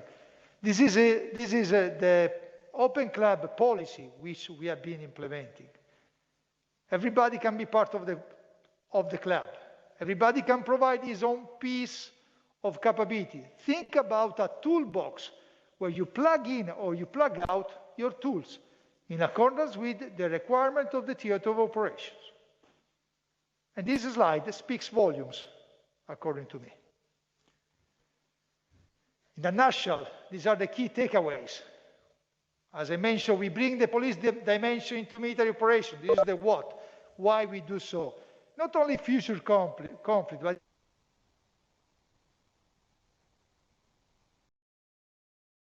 war and crime it fades away. I mean, it's very, I will say, confused, since it is an overlap. But we need to stabilize and disengage as soon as possible. Afghanistan example speaks volumes once again. It was a stalemate. Who can do it? Everybody. Police forces with military status organization, i.e. the so-called Carabinieri or Gendarmerie-like forces. However, even the military police, the traditional military police, can do so. In fact, the fifth function for military police is stability policing, along with mobility support, detention, policing the force, and force protection, which are the four traditional functions of military police. For military police means that military police can be actors of stability policing. But even civil police, the civilian police can be an actor, especially when we carry out capacity building activities, or even contractors. Think about retired policemen who can properly deliver some police training. How we do it? Averaging of a very long experience. We have been talking about almost 23 years of experience of deployment. 4 past deployments. 1 is still current in Kosovo. The other one concluded. I was talking about Bosnia-Herzegovina, Albania, and Iraq, apart from Kosovo, which is still ongoing. Throughout the full spectrum operation, conflict prevention, the conflict itself, and during the security sector reform phase, so in the stabilization and reconstruction phase. But what is the focus? This is the main difference which we must highlight to remember that there is a clear divide between military police and stability policing. Our focus is not the military, it's not the enemy, but the focus is the local population and the host nation police in the fragile state, and the adversaries, non-conventional actors. We do not have to engage with the enemy. If we are engaged, we respond. But our enemy are the adversaries. And then it brings me to the idea of creating this Center of Excellence.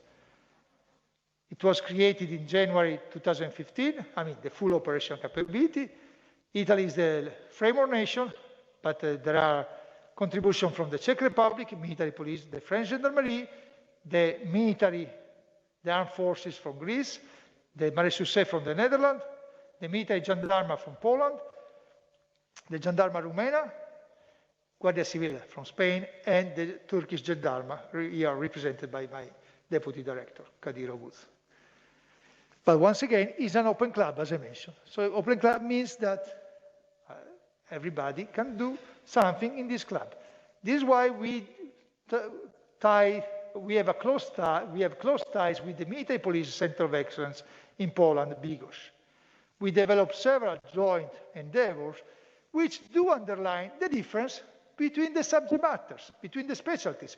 But it underlines that there are some meeting points, there are some commonalities. So let's take advantage of our diversities and let's take advantage of our commonalities.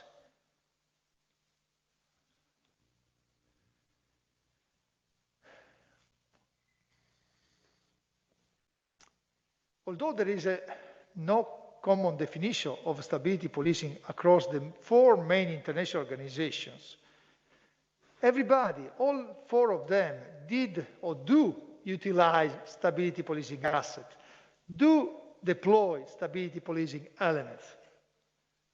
So although NATO has a NATO agreed term, I would say that this tool is available. It has hand of the international organization. It has been a hand of the international organization for several years. So don't lose this golden opportunity to make best use of these capabilities.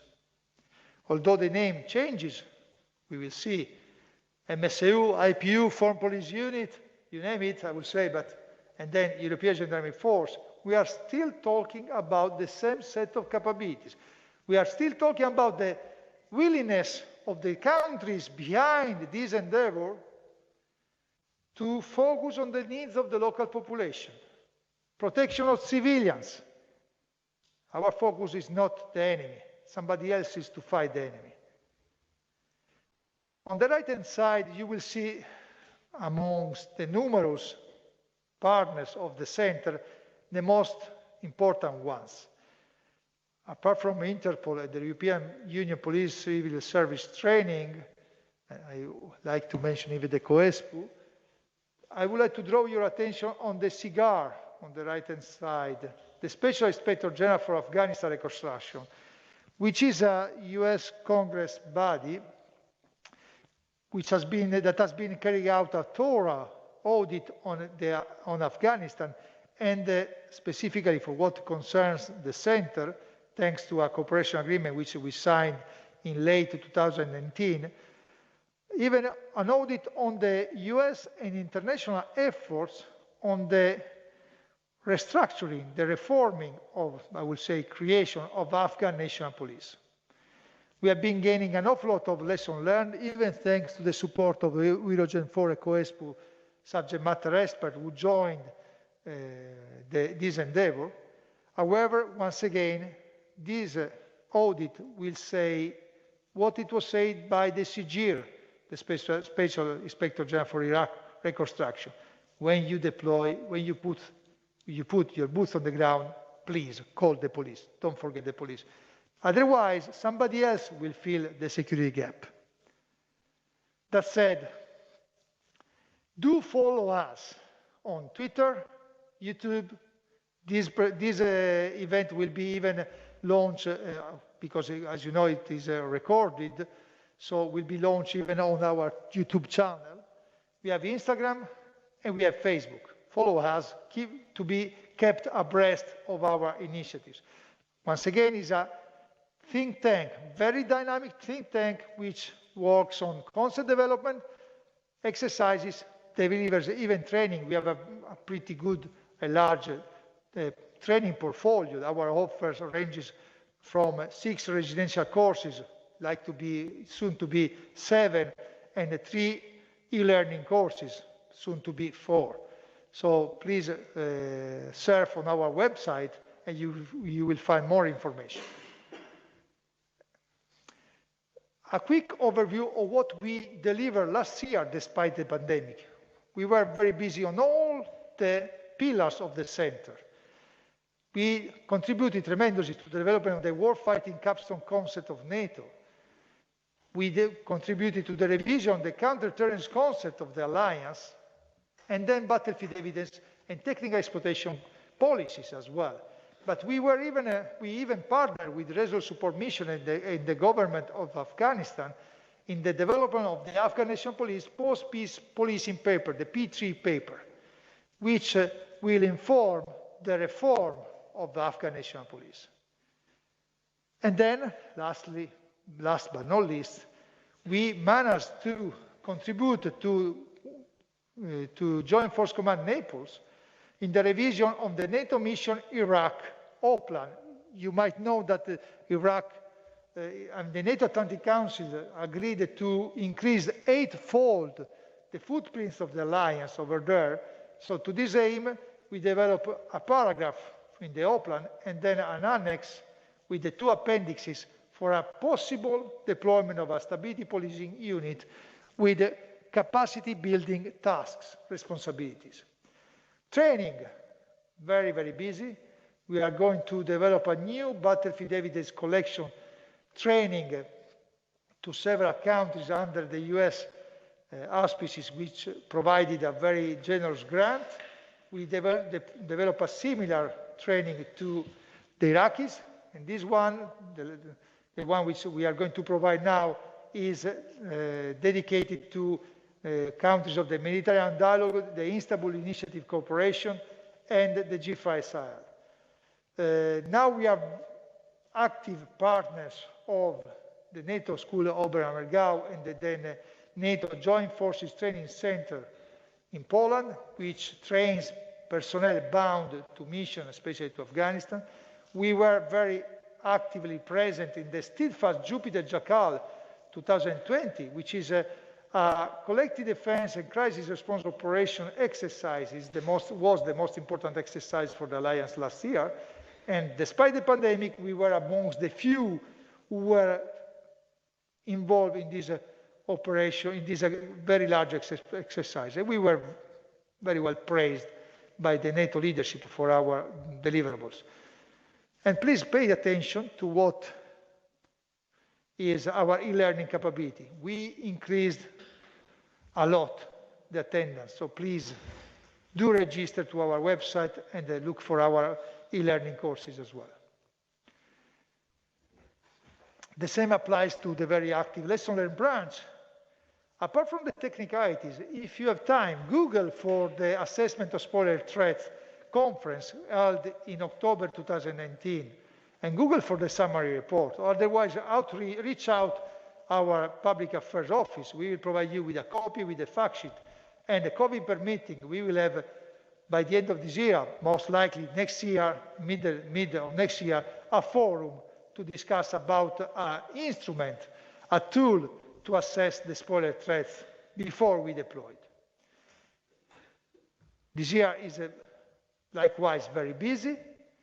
We are focused on developing an handbook of on the applicable legal framework to stability policing within NATO operation, and even developing several framework concepts which might be very useful for EGF for those niche wording for your effort with the European External Action Service. The same applies for the Stability Policing Unit reference capability. We are very busy in human security initiative. Human security covers whatever doesn't fall within the military instrument of power: cultural property protection, trafficking in human beings, children armed conflict, sexual gender-based violence, and so on and so forth. And then, hopefully, by the end of this year, we will manage to have even the light tactical publication on stability policing, replacement and reinforcement of indigenous police forces. Still training. June will be very busy for us, and hopefully in the beginning of June we will have a joint endeavor implemented in this facility. Is an institutional advisor seminar which we launch along with the Security Force Assistance Seminar, Center of Excellence. And we will be actively part in the Steadfast Jackal 2021, which is an exercise which exercises the alliance only on crisis response operation. Sharp Links exercise run by the Polish military gendarme, and the African Lion with the US, but it is still pending because we didn't receive the confirmation. Let me draw the attention on lesson learned, only to say that we will create a virtual library which will be available to all the community of interest, where everybody can fetch the documents who may require. And we will develop even an handbook jointly with the Military Police Center of Excellence on the capabilities of all the military police and general type forces which are under the alliance. I'm drawing towards an end. The presentation is drawing towards an end. We are not reinventing the wheel. After the deployment of NATO, of the first multinational specialized unit in Bosnia and Herzegovina, NATO made huge strides in acknowledging the need of a stability policing dimension, a police dimension into military operations. It might even become a domain along with the land, sea, air, and cyber, but however, and space, because now there are 5 domains for NATO. But however, as you can see, these key milestones, I will say, do underline the need of a 360-degree approach, a multi-comprehensive approach, the need to focus on the law enforcement. If you think read one of the main documents of NATO, which was published early this year, at the bottom of this slide, NATO 2030 is a reflection united for a new era. In the DMFIL dimensions, you will see that L stands for law enforcement. So this is an acknowledgement, a very important acknowledgement of the alliance, according which we don't need only to focus on the diplomatic, the intelligence, the military, the economic, the financial, the information, I would say, dimensions, but even in the law enforcement. This is why they call it DMFIL. Don't forget it, because there is a huge requirement to increase the number of the stability policing personnel. They are talking about transforming artillery unit into stability policing unit. But there is the need to have the acknowledgement of the member states. Unfortunately, as highlighted by the Deputy Commanding General of the Carabinieri Corps, we have been striving for a while in order to have the stability policing concept, the strategic concept of stability policing, acknowledged by the alliance. Talks are still ongoing, but without a concept, it will be difficult to be formally encompassed within the NATO defense planning process, which is the yearly cycle which implies the deployment of possible assets, and even the SACEUR annual guidance for exercises and training and evaluation. So it is to be a common endeavor. Nations are to bear in mind that stability policing is not a matter only for some prima donnas, only for the gendarmerie type forces. Stability policing is an open club where everybody can do something. Not everybody can do everything. We know where we are. On the right-hand side is at the center. But what can we do? All for one, one for all.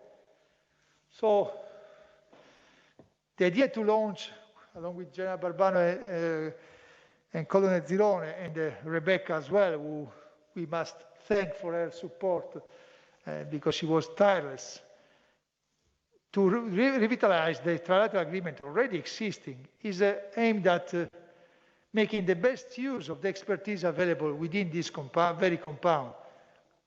Ladies and gentlemen, there are 10 different nations, subject matter experts, who by definition are people who do know their matters from 10 different countries. We are allied. So you will see in the workshop in the afternoon that we would like to have, to create or to share the databases which we have about our lecturer in order to enhance, improve our deliverables on training, the catalogs of education and training activities, the mutual support, concept development, doctrine, training exercises. Let's plan in advance, the lecturer requirement at the beginning of the year instead of utilizing ad hoc solutions. And then let's see what we can do more in order to improve the mutual support on logistics. Otherwise, everything is on the shoulders on CoESPU, but we think that we can do something even to lessen the burden. But even on CIS, so communication, can we start thinking about creating a call center? And then peer-to-peer, we are at the same level. Cooperation, public affairs, corporate identity. Let's talk together, speak with one voice to move forward in unison, to promote stability policing, the hub. And then how many times do we want to meet? Biannually, quarterly? This is something which is to be discussed in the afternoon. So, one for all for one, I would say. Let's look for the muskets.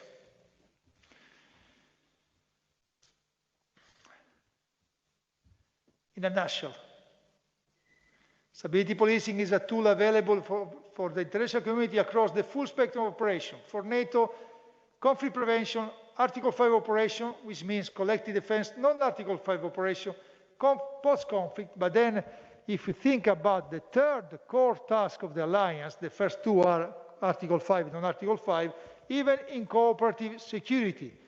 The battlefield evidence institutional level course, which I mentioned, is one of the examples. Let's train our allied or our partner even in order to enhance their capability.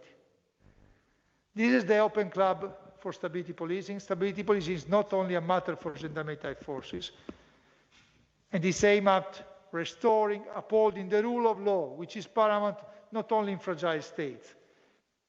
And it implements a virtuous cycle. If we improve the public order and security in any fragile state, even our countries will have some benefit. First and foremost, we need, however, don't forget, to uphold human rights. See, the protection of civilians is something which cannot be underestimated in any kind of mission, in any kind of operations. Lastly, and this is a sort of invitation even to the women in our community of interest, we do encourage the participation of women to our activities, fully in line with the United Nations Security Council Resolution 1325 in 2000, which advocates for a wider role and contribution of the latter in the field-based operation. This is something which is not written just for the sake of showing off. This is something which we mean it. So let's stress it as much as we can. That concludes my briefing. Pending your question and asking you whether is NATO or maybe even the international community missing this opportunity. I thank you. Thank you, sir. And I will pause for a moment to see if we have any personnel out via the web or within our WebEx that would like to answer that question or pose a new question to you.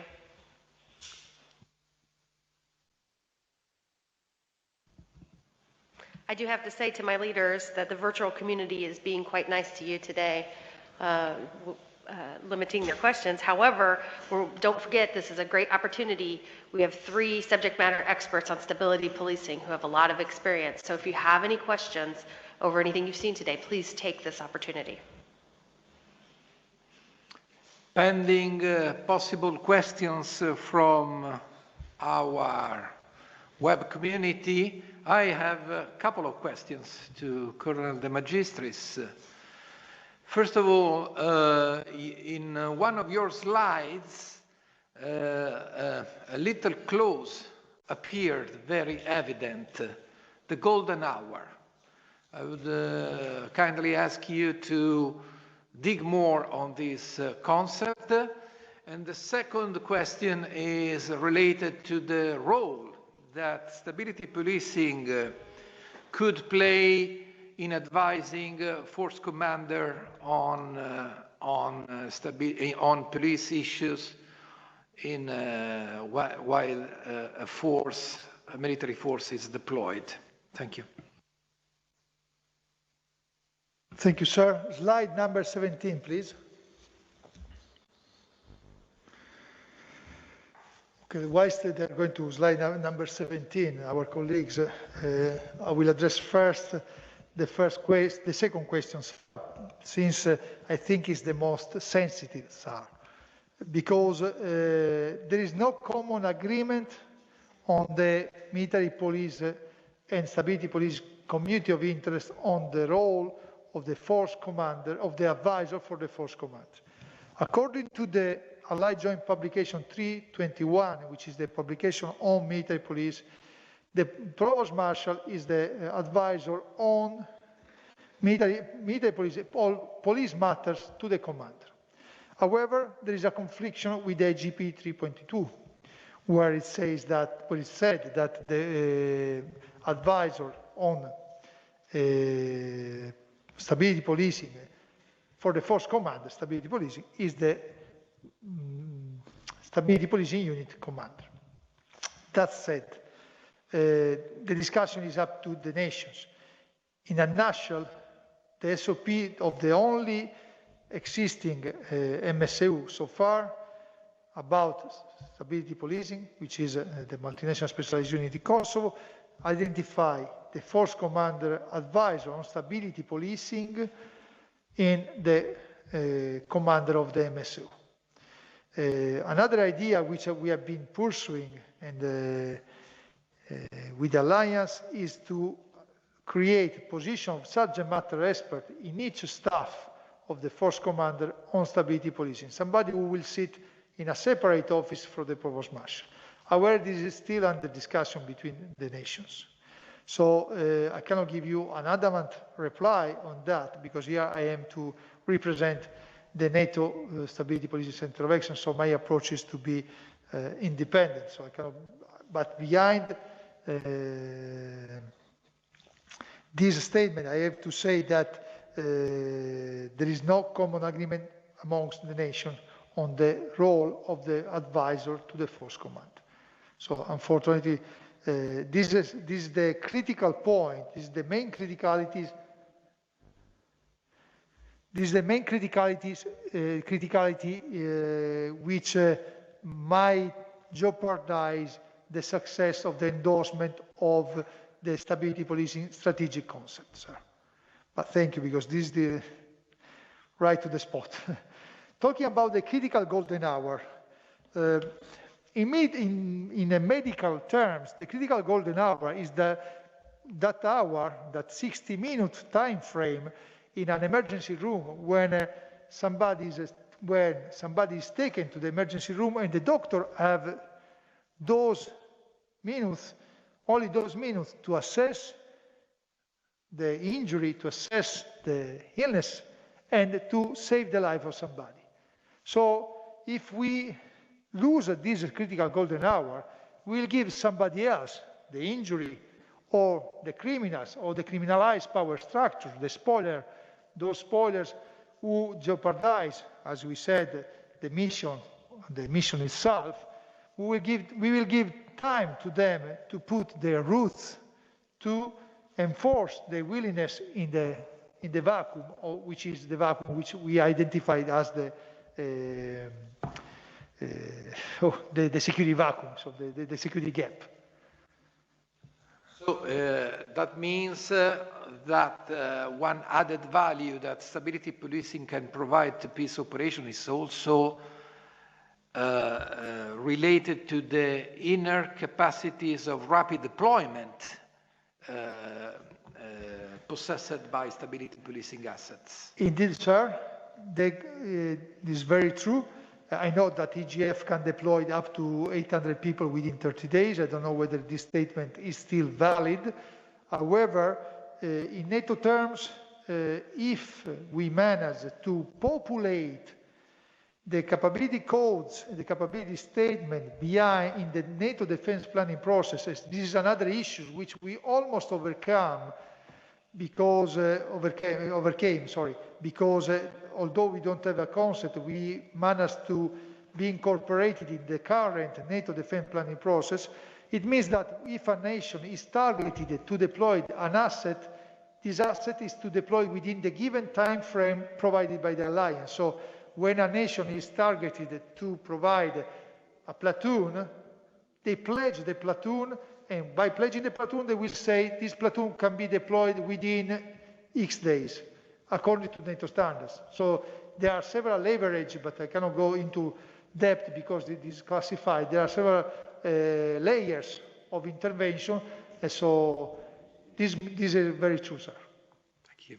And not only the rapid deployment, but also the inner capability that stability policing assets have to act along with the military units in non-stabilized situations, in war-fighting theaters, so being capable of self-sufficiency and self-defense in very, very challenging environments. So, Indeed, sir, self-sustainability is important, paramount.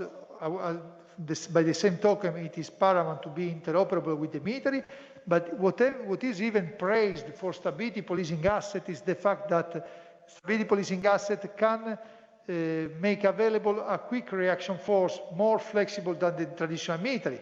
So this is even important, because when you have a 15-minute notice to move, is something for your unit rather than a 2 hours, because behind that unit there is a pretty complicated or intricate planning. This makes the difference, especially for rapid intervention in civil disturbances. I would like to underline that stability policing, according to NATO, does not imply a rigid combat approach, as you even mentioned. So it's not a combat function, nor does it perform any combat support function, which means that it's an autonomous military function, which addresses local population, local security forces, the unconventional actors, all those adversaries of the alliance, of the coalition, the willing of whoever is on the ground, all those adversaries who somehow support the enemies of the alliance. However, they are even independent. So This is why, and this is an effort which is undergoing in the center, in the doctrine branch with our French branch head from the French Gendarmerie.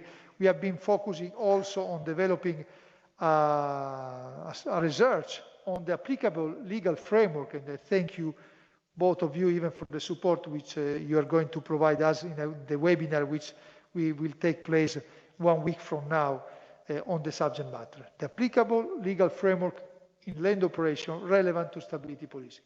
This is why we have to understand what we can do, what is the mandate, what is the status of forces agreement, but first and foremost, what is the mandate under United Nations Chapter 7 for stability policing elements. Thank you, sir. Thank you, both of you gentlemen, for that enlightening conversation. And I'll pause again to see if we have anything on Facebook, any other questions on Facebook. And don't forget, on the WebEx, you can raise your hand, raise your hand feature at the top of your screen to submit a question.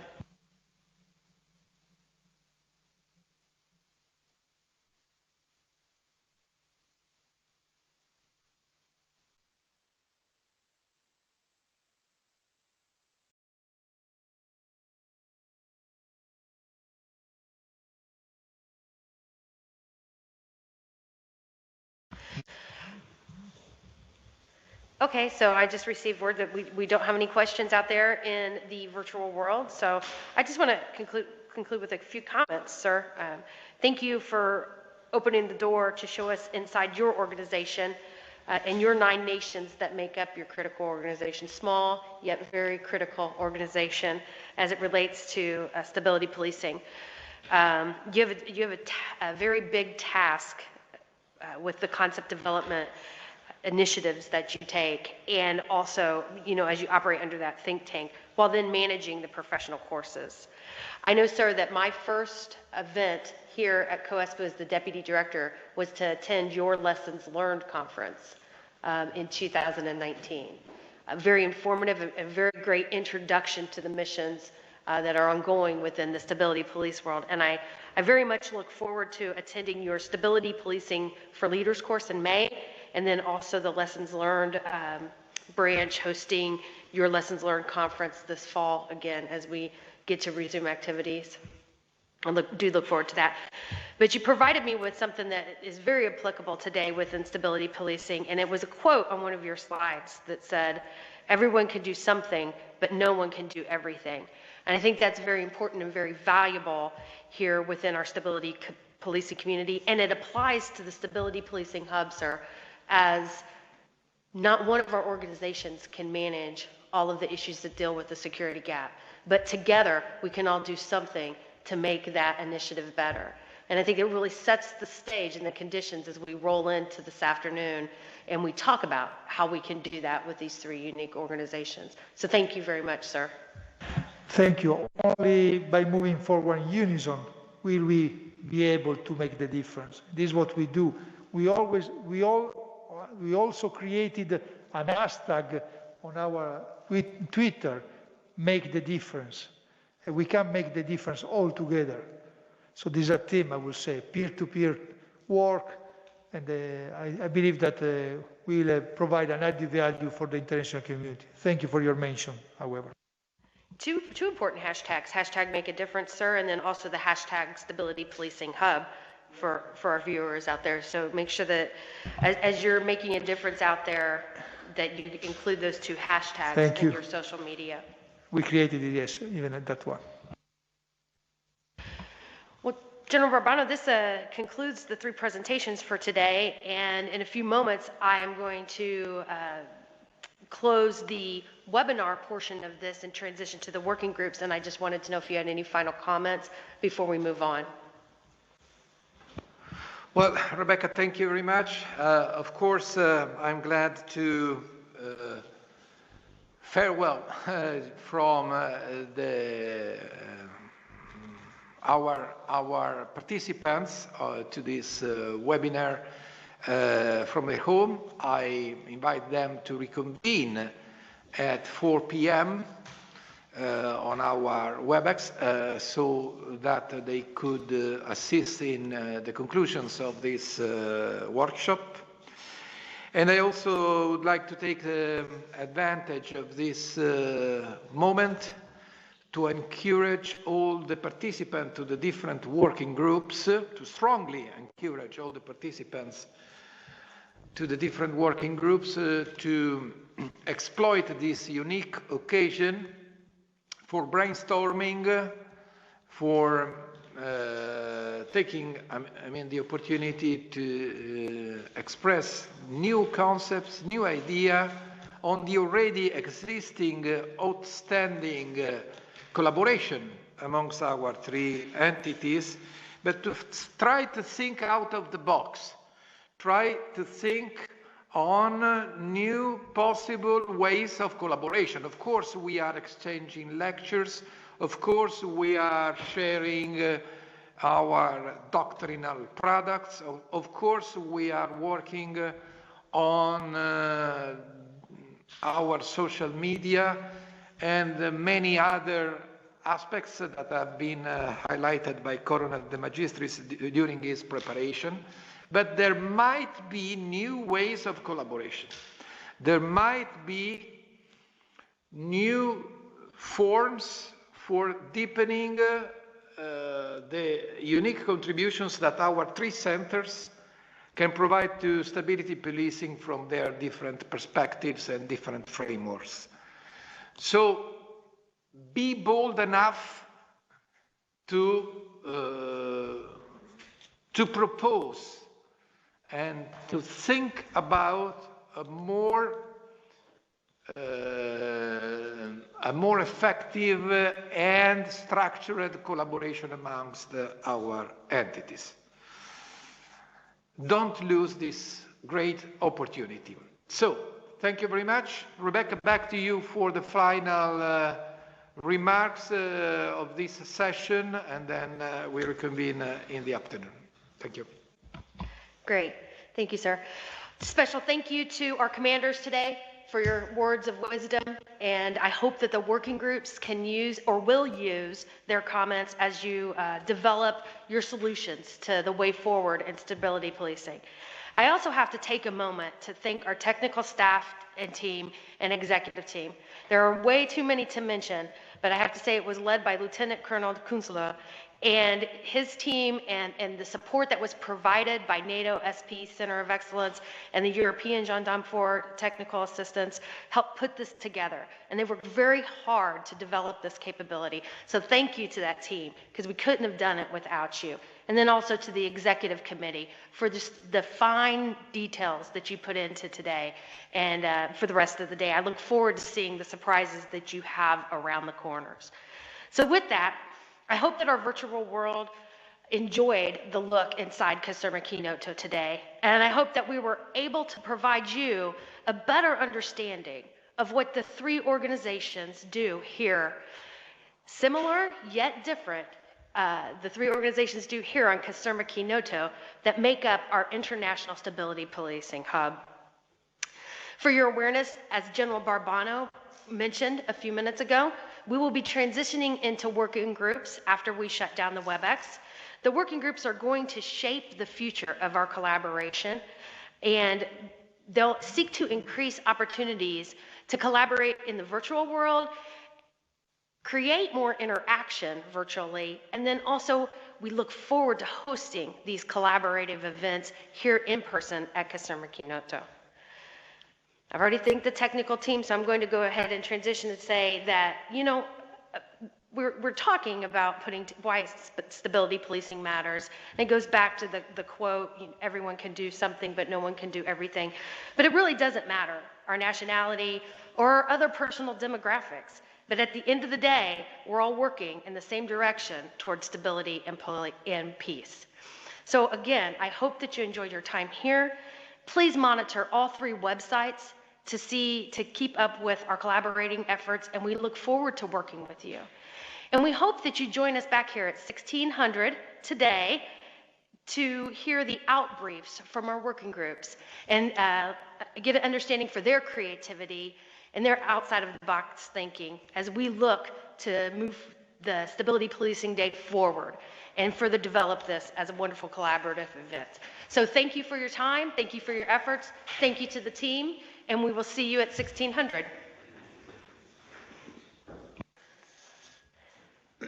For everyone's information, we are going to again stream the WebEx. So this will be live broadcasted on Facebook Live. So if you choose and you do not want to participate in the Facebook Live streaming, then please block your camera. Additionally, we've made one change, and all microphones are automatically muted. When you wish to speak, please use the raise hand function on your WebEx. And as we go to move to the working groups for your outbriefs, the control section will automatically turn on your microphone so that you can speak from your working group room. However, for those participants who are outlying at your workstations away from your working group, make sure you signal with your hand raise so they can also unmute your mic as needed. This will help us run the outbrief a little bit smoother. So, just to refresh everyone's memory, today, after our morning presentations, we broke up into 3 working groups with members from CoESPU, NATO Stability Policing Center of Excellence, and the European Gendarmerie Force Permanent Headquarters. And the working groups looked at 3 critical topics that we think will help us promote, conduct outreach, and develop the Stability Policing Day of the future. So the first working group was the Strategic Communications Policy Group. The second working group focused on why have a Stability Policing Day and what can we do to make this collaboration even more effective. And the third working group focused on the Stability Police Hub training cooperation. These are all very broad topics. The working groups came together and scoped them down into something that is manageable that we can take forward into the future. So if there are no questions in the room, and I would like to take this opportunity, sir, to turn this over to Working Group 1. Okay, so I'm going to turn this over to Working Group 1. Please unmute Working Group 1. Working Group 1, again, was focused on strategic communication policy, and some of the ideas were to highlight restrictions and policy procedures under the guidance of UN, NATO, and the European Union, and to draft some products or to develop a way ahead ideas that we can use to highlight CoESPU Nato and to promote the International Stability Policing Hub that is located here. So I'll turn it over to Working Group 1 to come up with your conclusions. Ladies and gentlemen, good afternoon. I am Lieutenant Colonel Armando Sisini from Italian Carabinieri, and I am the team leader of Working Group number 1, Strategic Communication Policy. So, after a deep discussion, we found no relevant difference emerged among the 3 entities regarding communication policy. It is available, advisable, we think, to draft a common policy to respect the current legislation, I mean, European Union GDR. Another point is regarding the creation of a hub's brochure based on the 3 existing pamphlets. In fact, every entity has their own pamphlets, brochure. In addition, it's advisable also to make a video, common video, on the hub. The third outcome is to create a virtual chat room, for example, based on WhatsApp, among the PPI officers to share news, tweets on matter-related topics released by international actors such as UN, NATO, European Union, etc. The fourth point is a monthly meeting among the PPI officers to share info and news, to set up sustainable communication policy. The fifth point is on weekly basis, we think that every PPA officer will send a PowerPoint presentation slide concerning the upcoming events.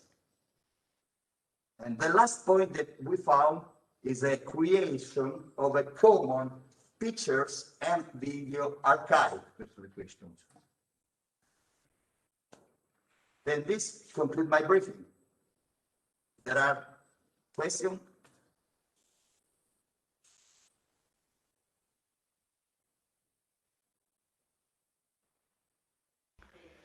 Yeah, thank you so much, Cicini. The point number 5, the PPIU on a weekly basis should, according to your recommendations, send a communication about the whatever will happen in the coming week. To whom? To the other PPIOs or to whom? Which are the addresses of? To the PPIO of CoESPU. In order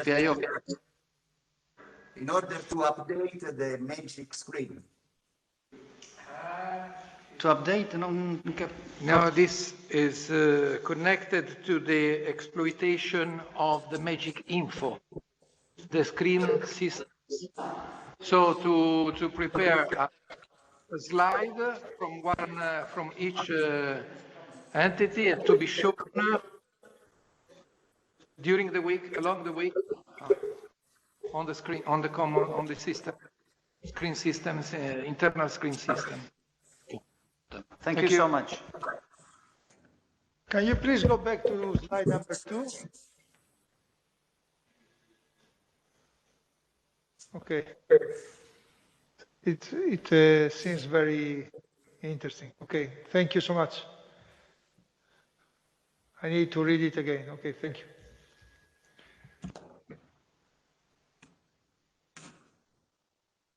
Any other questions out from our virtual participants?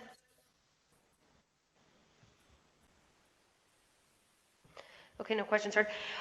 For the Strategic Communications Policy Working Group, I really appreciate the 6 points that you bring forward. I encourage you to go back and look at 2 things. With the monthly meeting is a wonderful thing to coordinate information, but as we know in our world, it changes. So as we do the weekly upcoming events to highlight on the Magic Board, it might be a good time to virtually share any changes to that. I think you're getting at it with the virtual chat room, and that's where you would be able to manage the changes, but just make sure that that's built into the policy, okay? Okay, no, I was just saying that with point number 5, we were talking about the monthly update, the weekly updates. And with point 4, discussed monthly meetings. As we know, in our world, the meetings, things change between meetings. So make sure that built into the plan, you have a method to cover those changes, either with your social media chapter that you create or with the action of events, weekly events when you prepare the report. So just as you shape your policy, make sure that we build in a plan to capture those changes, and that's published throughout CoESPU Nato. So I love the ideas. I'm very excited to see what happens with these ideas. On top of that, if I can add, talking about enhancing our visibility on social media, think about creating a common set of hashtags that we can utilize when we retweet each other. For instance, we have already Stability Policing App, which can be utilized. We have Make the Difference, so on and so forth. We can have a set of hashtags which can be utilized by all together. And that we know how it works, the algorithms, the development of the hashtag across the social media. Yes, of course. Okay. I,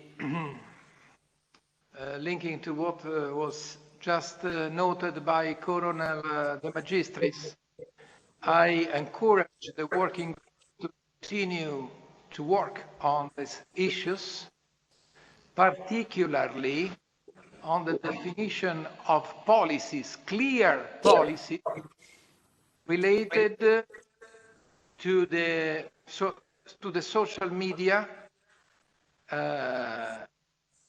sharing or thing or co-sharing of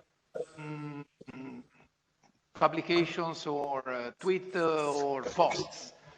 Because of course we are all working on stability policing, but there could be different sensitivities from the NATO, the EU, the United Nations. So sometimes it is not possible to automatically share or retweet posts one each other.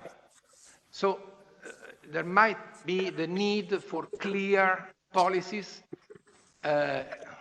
commonly agreed. Okay?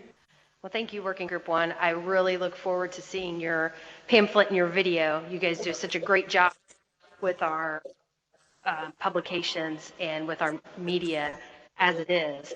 So I look forward to the three organizations working together to develop a video. Okay, so we'll go ahead and mute Working Group 1 and we'll bring in Working Group 2. Working Group 2 focused on why have Stability Policing Day, defining what the collaboration means, and a general roadmap to activities that we can host within the future, building the future of this International Stability Policing Hub and the International Stability Policing Day. So with that, I turn it over to Working Group 2.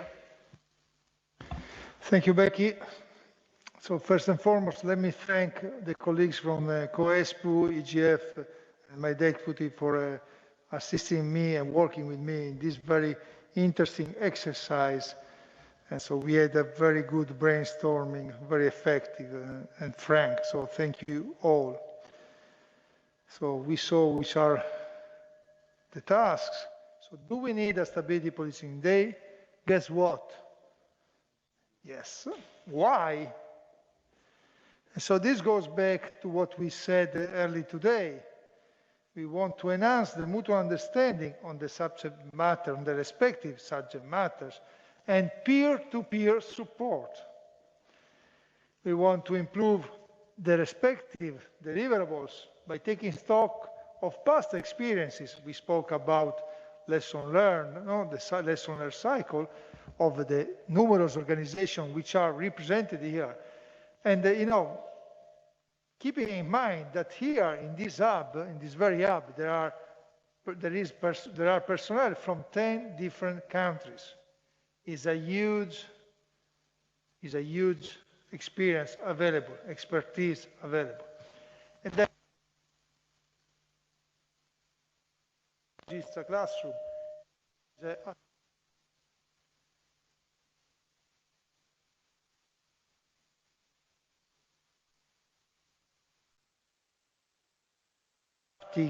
CoESPU activities, because CoESPU is to deliver lots of activities for their customers.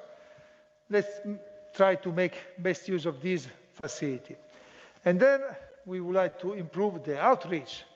To do so, of the hub, so as a whole, to do so, we need to carry out a stakeholder analysis first, which we somehow initiated. For sure, it will be cross-cutting. So all the several stakeholders, the main stakeholders are almost the same. But let's see whether we can share some of the stakeholders, whether some of the stakeholders for me are a showstopper and vice versa. It might be the case for political issues, for instance, relevant to the nations, to the member states. Then we would like to, another reason why we should further the Stability Policing Day is because we need to expand the respective community of interest. The more we reach out, the more we improve our deliverable for sure, and we enlarge the audience of our activities, and we reach out more people across the world for the benefit of the local population in a nutshell, because as we said, protection of civilians is one of the main aims of stability policing. And then to build on what it was said, righteously said by the working group 1, by doing so, we boost the stability policing identity across the world and the esprit de corps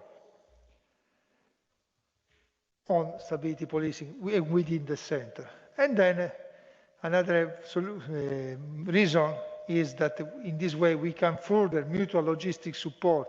So it is not only up to the CoESPU to support, but as some of you know, for instance, it will be even the center which can support the CoESPU, because we are going to refurbish the 3rd floor, where we will have a very large conference room, which will contain 80 seats, and other 2 small conference rooms with state-of-the-art equipment. So let's say that we can provide something, eventually something, for the benefit of the CoESPU. Otherwise, it's always the CoESPU which supports us.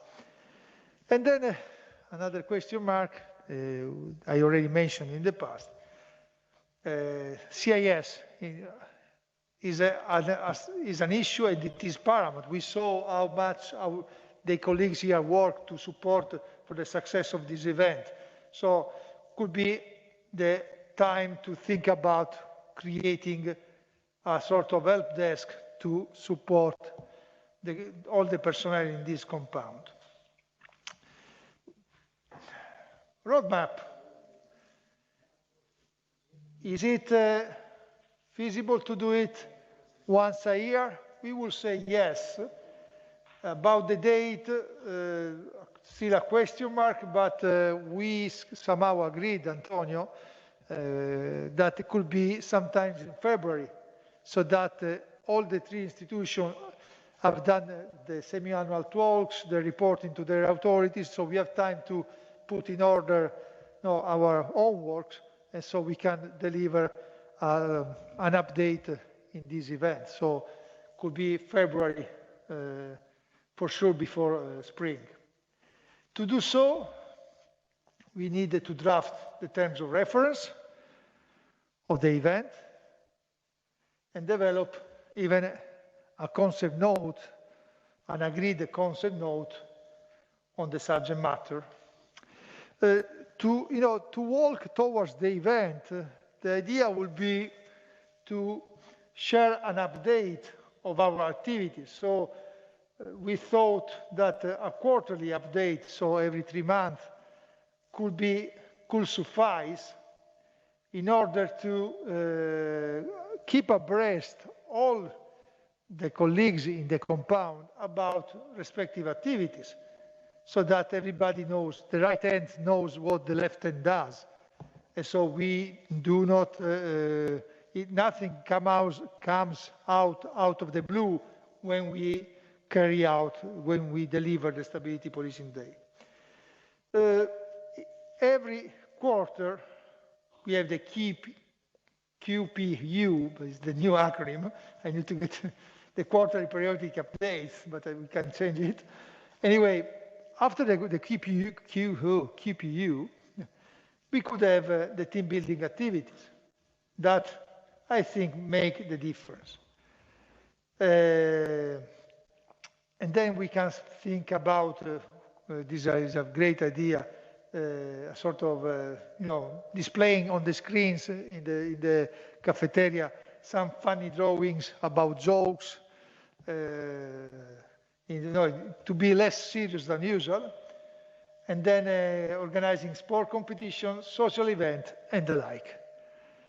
That's it, pending your questions.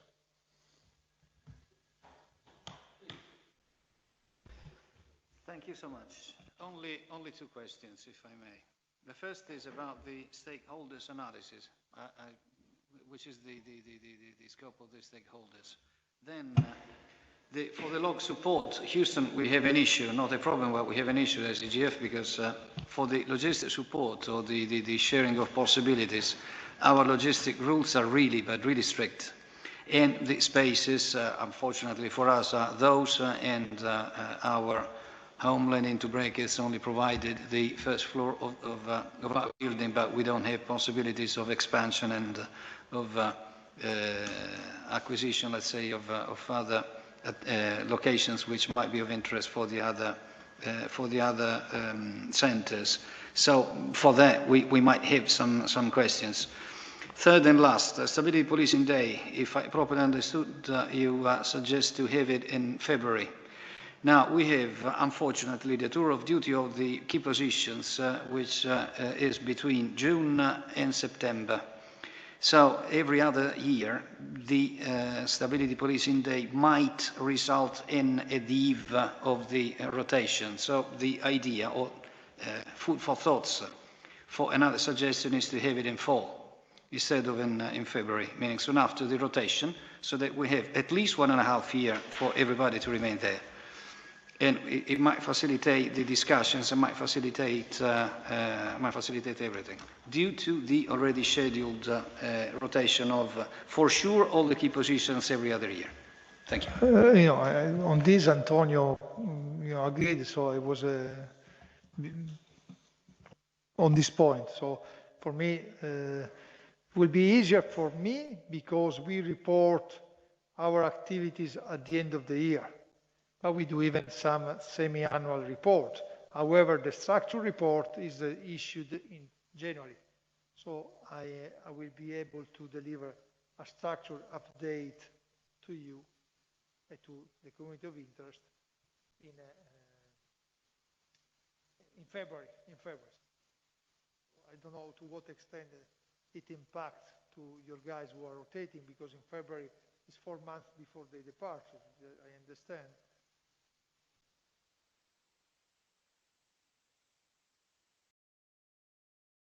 You were mentioning the Stability Policing Day to have it in February.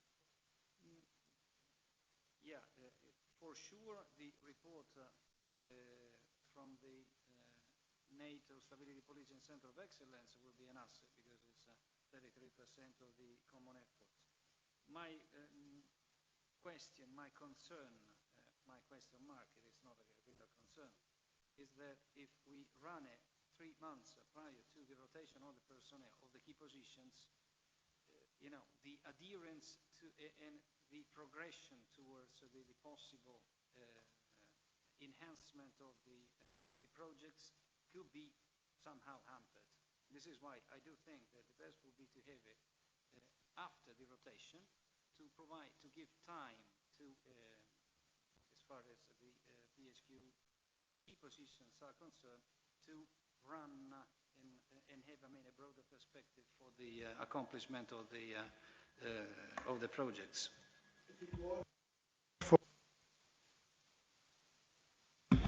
If it works for CoESPU, likewise for me.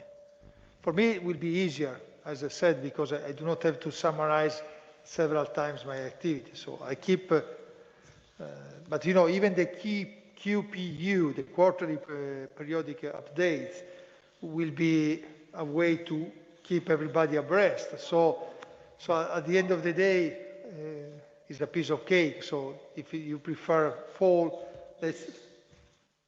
so be it. I also have some comments. First of all, I share the concerns of the European Gendarmerie Force Commander concerning any changes or modifications that could affect the arrangements and the MOUs concerning the logistics support, because there are very strict rules, a lot of financial implications, and any change to that asset should be negotiated with the host nation, meaning not the CoESPU, but the Carabinieri General Headquarters, and should be also co-shared by the steering committee or the CIMIN. Of course, on bilateral, let's say, agreement, we can take reciprocally advantage from the use of one single room. But I mean, when it comes, for instance, as you mentioned, the CIS arrangements and so on, I mean, there are implications that should be negotiated with the host nation and with an official position from the different entities. I fully agree on the need for outreach and for a better outreach to different stakeholders. So in this way, the stakeholders analysis is supportive to this kind of policy, which is very linked to the outcomes of the previous working group. So to have a better outreach of this. I also like very much team building, the possibility to have team building and other social events together. My request now is to Colonel De Magistris as leader of this working group. The request is to have a draft of the terms of reference, possibly, a proposal of terms of reference for the functioning of these trilateral periodical meetings in order to share in the next coming days the outcomes of these discussions and to be prepared for the next events in a more structured way. I remember that this was the first Stability Policing Day. The aim of this day was basically to meet all together and share common ideas for the best functioning of our entities in a collaborative way.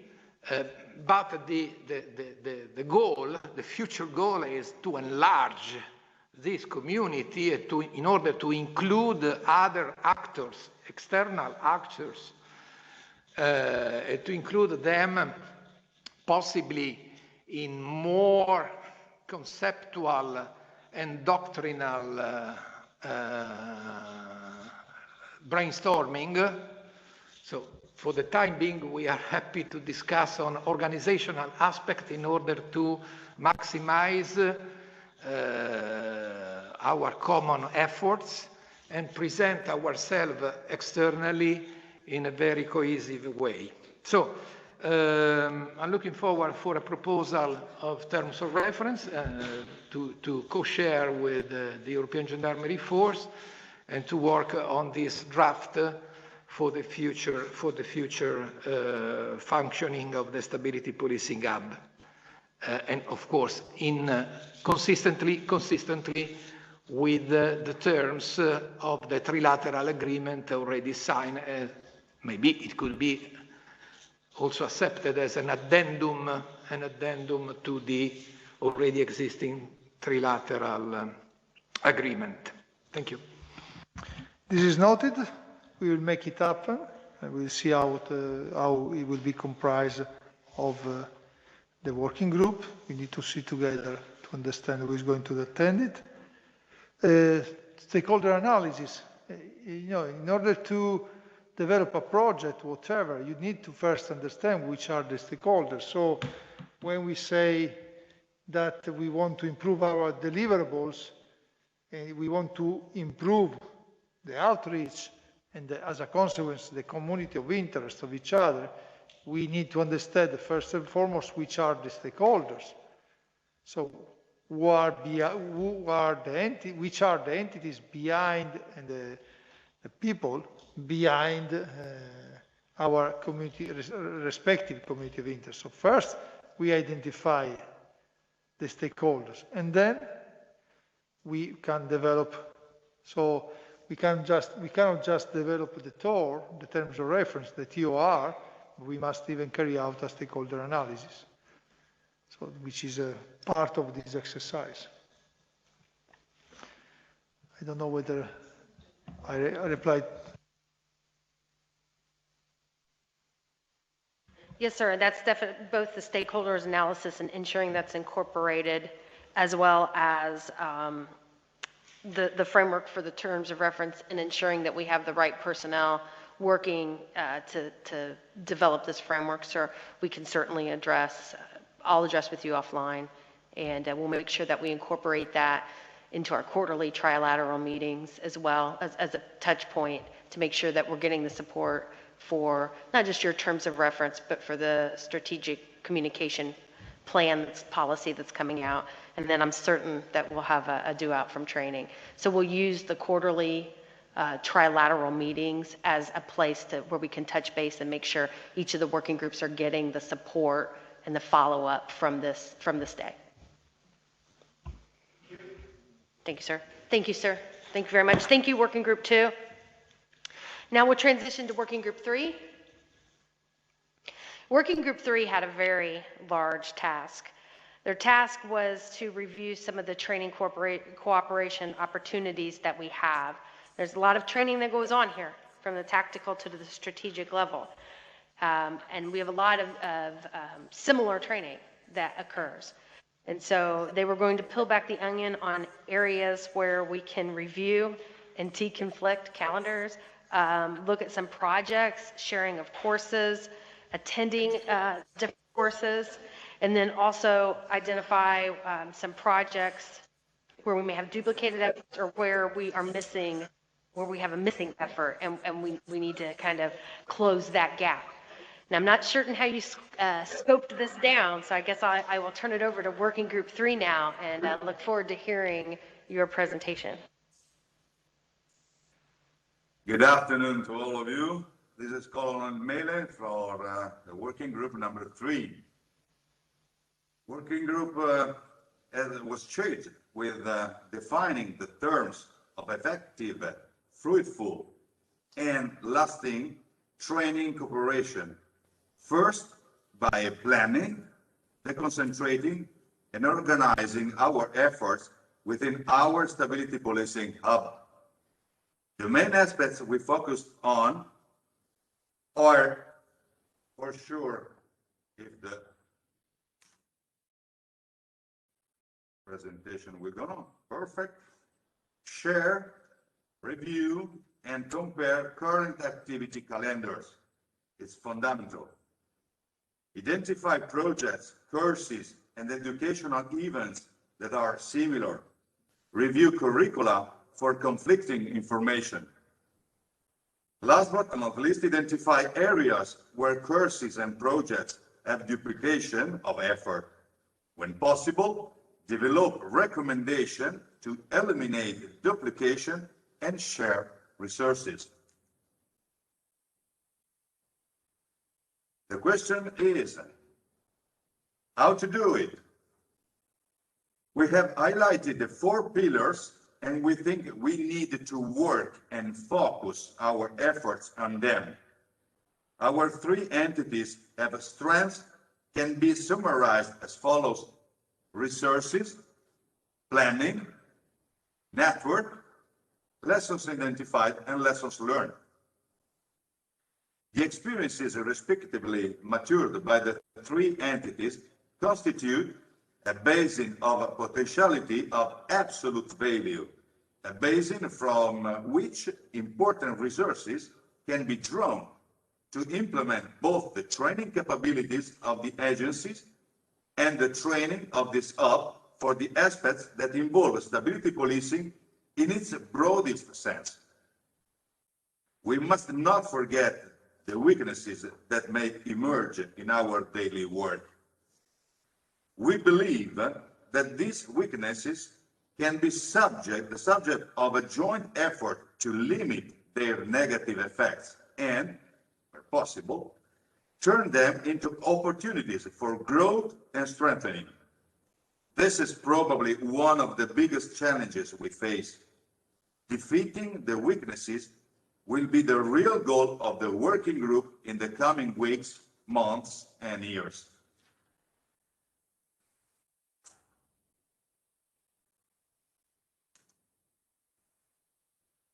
We start from the consideration of what we have at our disposal, made up of the heritage of our experiences, of what has determined the growth of our organization, in full respect of the particular guidelines that are at the basis of the different institutions, and that, of course, pursue objectives that, although very similar, respond to different needs. Basically, we tried to identify the main lines on which to develop the closest cooperation between AGF, NATO SPCOE, and CoESPU. Sharing education and training catalogs and submitting requests for support of subject matter experts or slash lecturers from the beginning of the year, informing all parties when changes occur. Sharing the lecturers' database, very important. Increasing cooperation through conducting joint studies and developing activities when relevant. Appointing the POC, the point of contact, for all three entities related to the educational and training area to coordinate all the activities inside the hub. Creating a virtual common space, for example, shared folder, cloud, etc. Sharing information among all three entities, for example, as I told before from the other working group, adding slides in the magic info display. They are placed inside the different areas of the compound, so it will be very useful for us. And organizing the regular meetings to coordinate activities. What we aim to achieve is the satisfaction of mutual needs using the elements and the opportunities that can be synergistically collected within the single hub, avoiding the dispersion of time and resources, so as to offer, each in its field, a product that points to levels of excellence, shared and available to all. At the end of this brief, but I really hope, clear presentation of the work carried out in these few hours by Working Group 3, allow me to thank all the members who participated in the development of this day, a start of work that certainly in the near future will allow us to work side by side in the greater interest, creating the conditions for the achievement of important goals in the sign of the most effective and fruitful collaboration. Thanks once again to everyone. We are available for any clarification if needed that may be necessary and for any question. Thank you very much.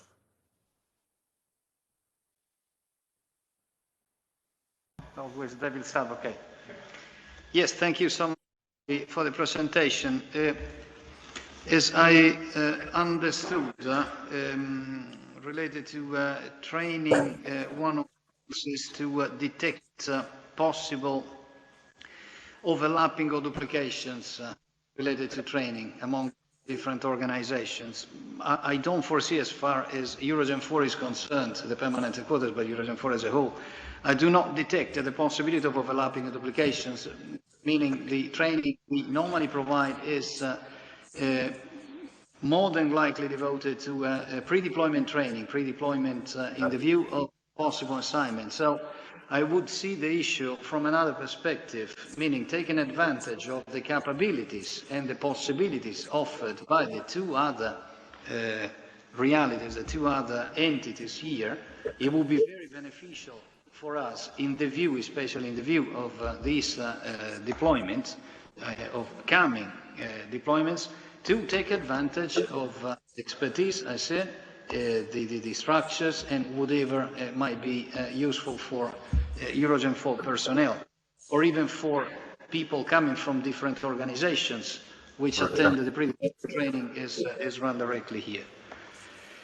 So it is not focusing on avoiding the weaknesses, but exploiting the opportunities, meaning the opportunities is presented by one for the benefit of all.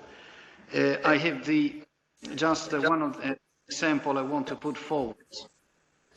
We will take an advantage of a memorandum already signed with an organization called the SAF, placed in Soave, close to Verona. They will arrange and run heat courses in, between Vicenza and Verona. And the memorandum we have with them might be of interest even for NATO SPCOE personnel and CoESPU personnel, because instead of going to other locations far from here with problems, logistic-related problems, and even more costs, it might be taken into serious consideration for the benefit of everybody. So the possibility is presented, offered by one, could be of interest and for the three different entities here. Thank you.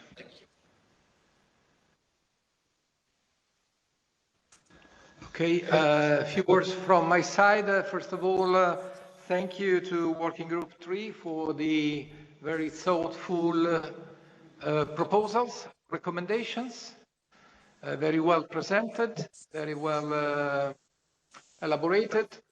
Of course, it is quite important to note what is the reality of Eurogendfor. I mean, they are not running courses in general, but they are very focused on possible deployments.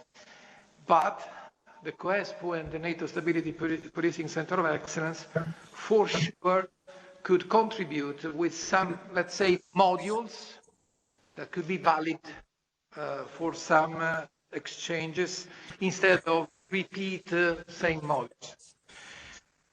The other point, I do recommend, as it was noted for the previous working group, that the focal point for sharing this kind of information, offering request, stay in what was called the QPU, quarterly periodical.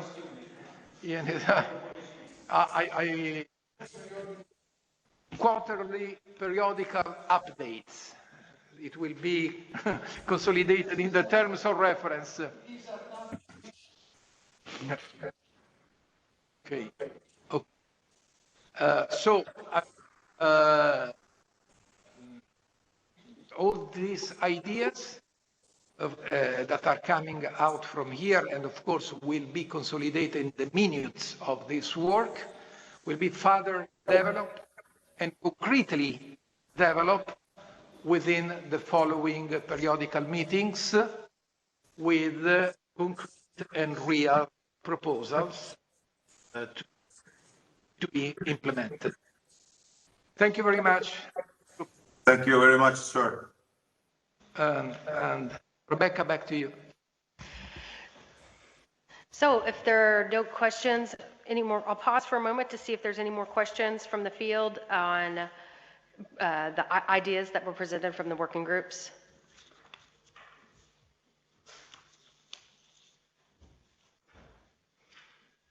Okay, I don't see any questions, and I don't see any questions online or via Facebook. So we'll go ahead and, sir, I recommend that we go ahead. Sorry, Rebecca, just a point. Yes, sir.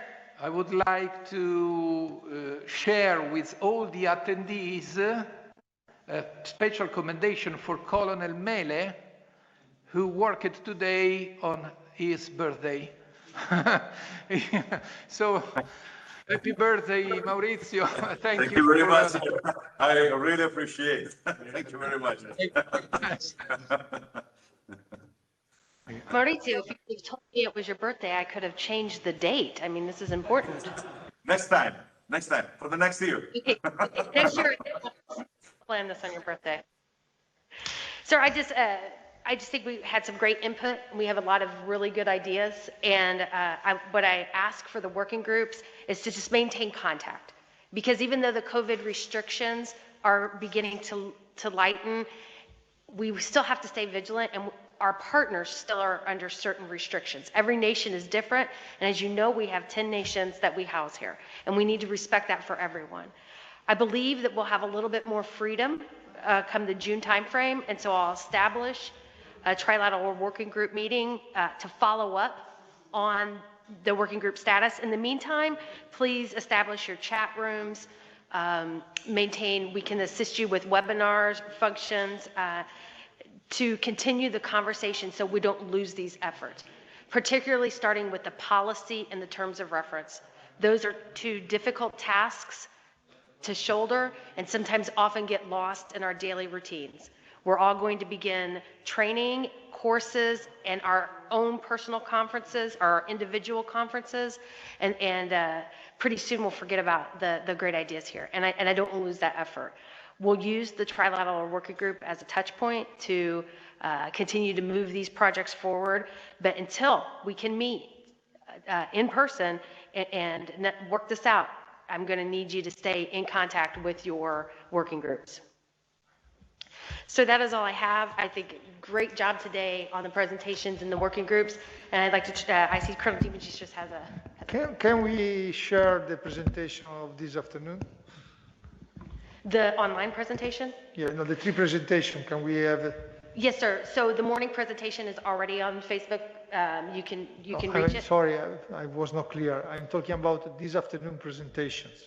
So can we have, from the three working groups? Oh, yes, absolutely, sir. Yes, absolutely.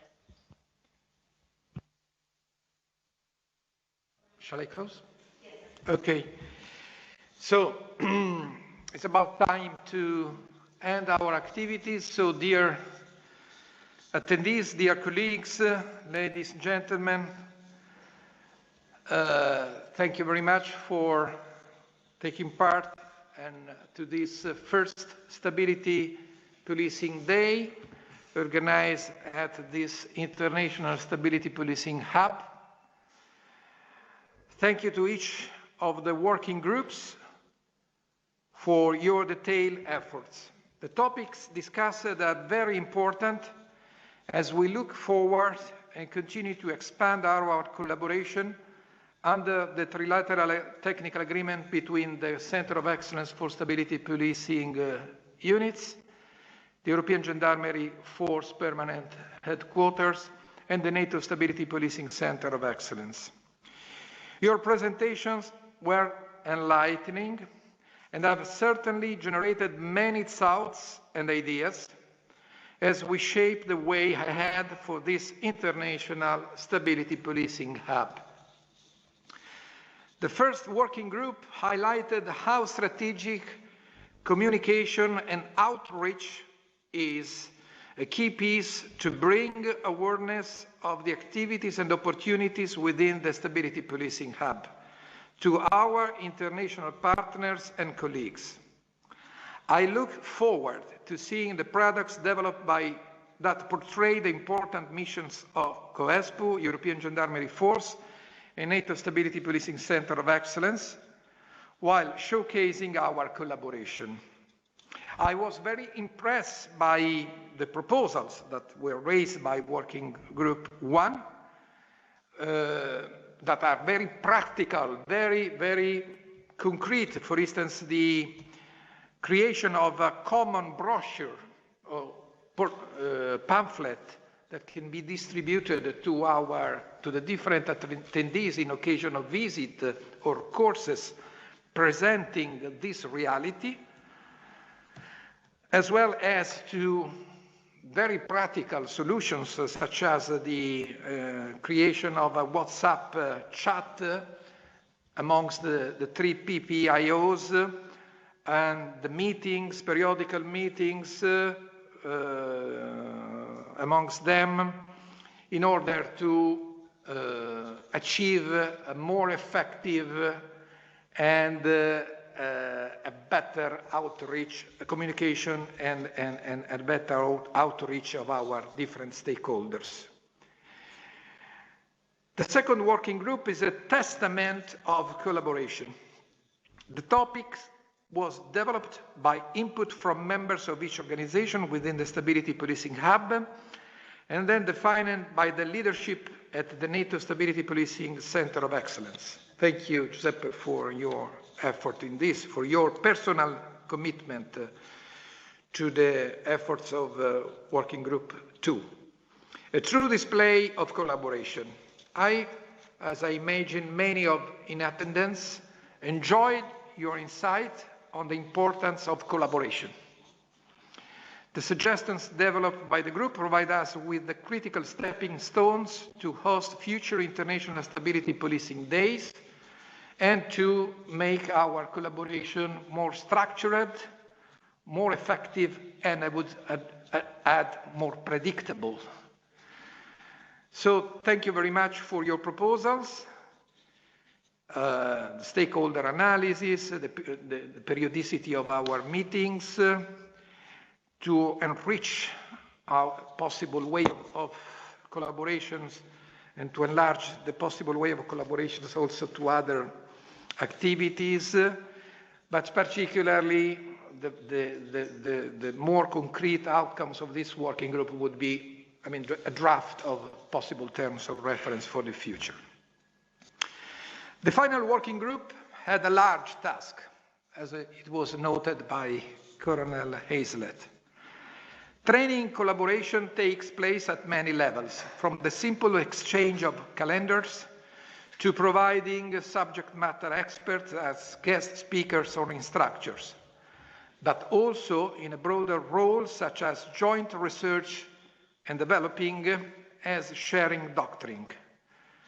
The many facets that make up the topic training can seem daunting, but I think the working group did a superb job of scoping the focus down to a manageable discussion, and you develop attainable goals. The approach was very appreciated. The comparison between resources and needs, what we have and what we need, is a real pragmatic way to approach.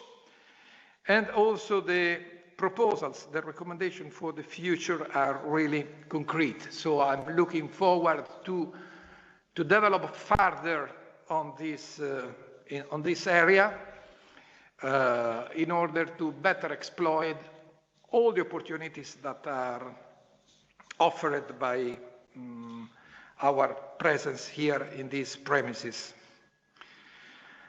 I challenge each member of the 3 working groups, and of course all the other attendees, to continue to move toward the goals and objectives you have presented here today. It is thanks to these efforts that we'll continue to leverage Caserma Chinotto and the Stability Policing Hub across the international community. As we conclude this productive day of collaboration, I would like to extend my deepest gratitude for the many valuable contributions presented throughout the day, to include the morning briefings, discussions within the virtual working groups, and some of the most valuable conversations which continued also during the coffee and the lunch breaks. The 3 of us had a very enriching conversation during a coffee break. The many opportunities and benefits from future collaboration are quite evident. A special thank and farewell to those who assisted to our activities from remote, relying on different web platforms.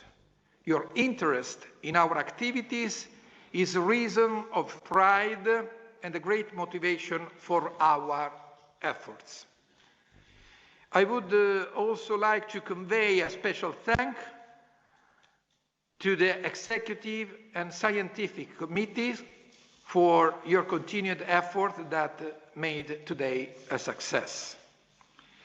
Finally, last but not least, My personal gratitude and sincere commendation goes to Colonel U.S. Army Military Police Rebecca Hazlett for her uncomparable contribution to the planning and organization of this event. She took since the outset a proactive, propulsive, and leading very effective stance that I indicate as a role model for all of us. Thank you very much, Rebecca, and congratulations.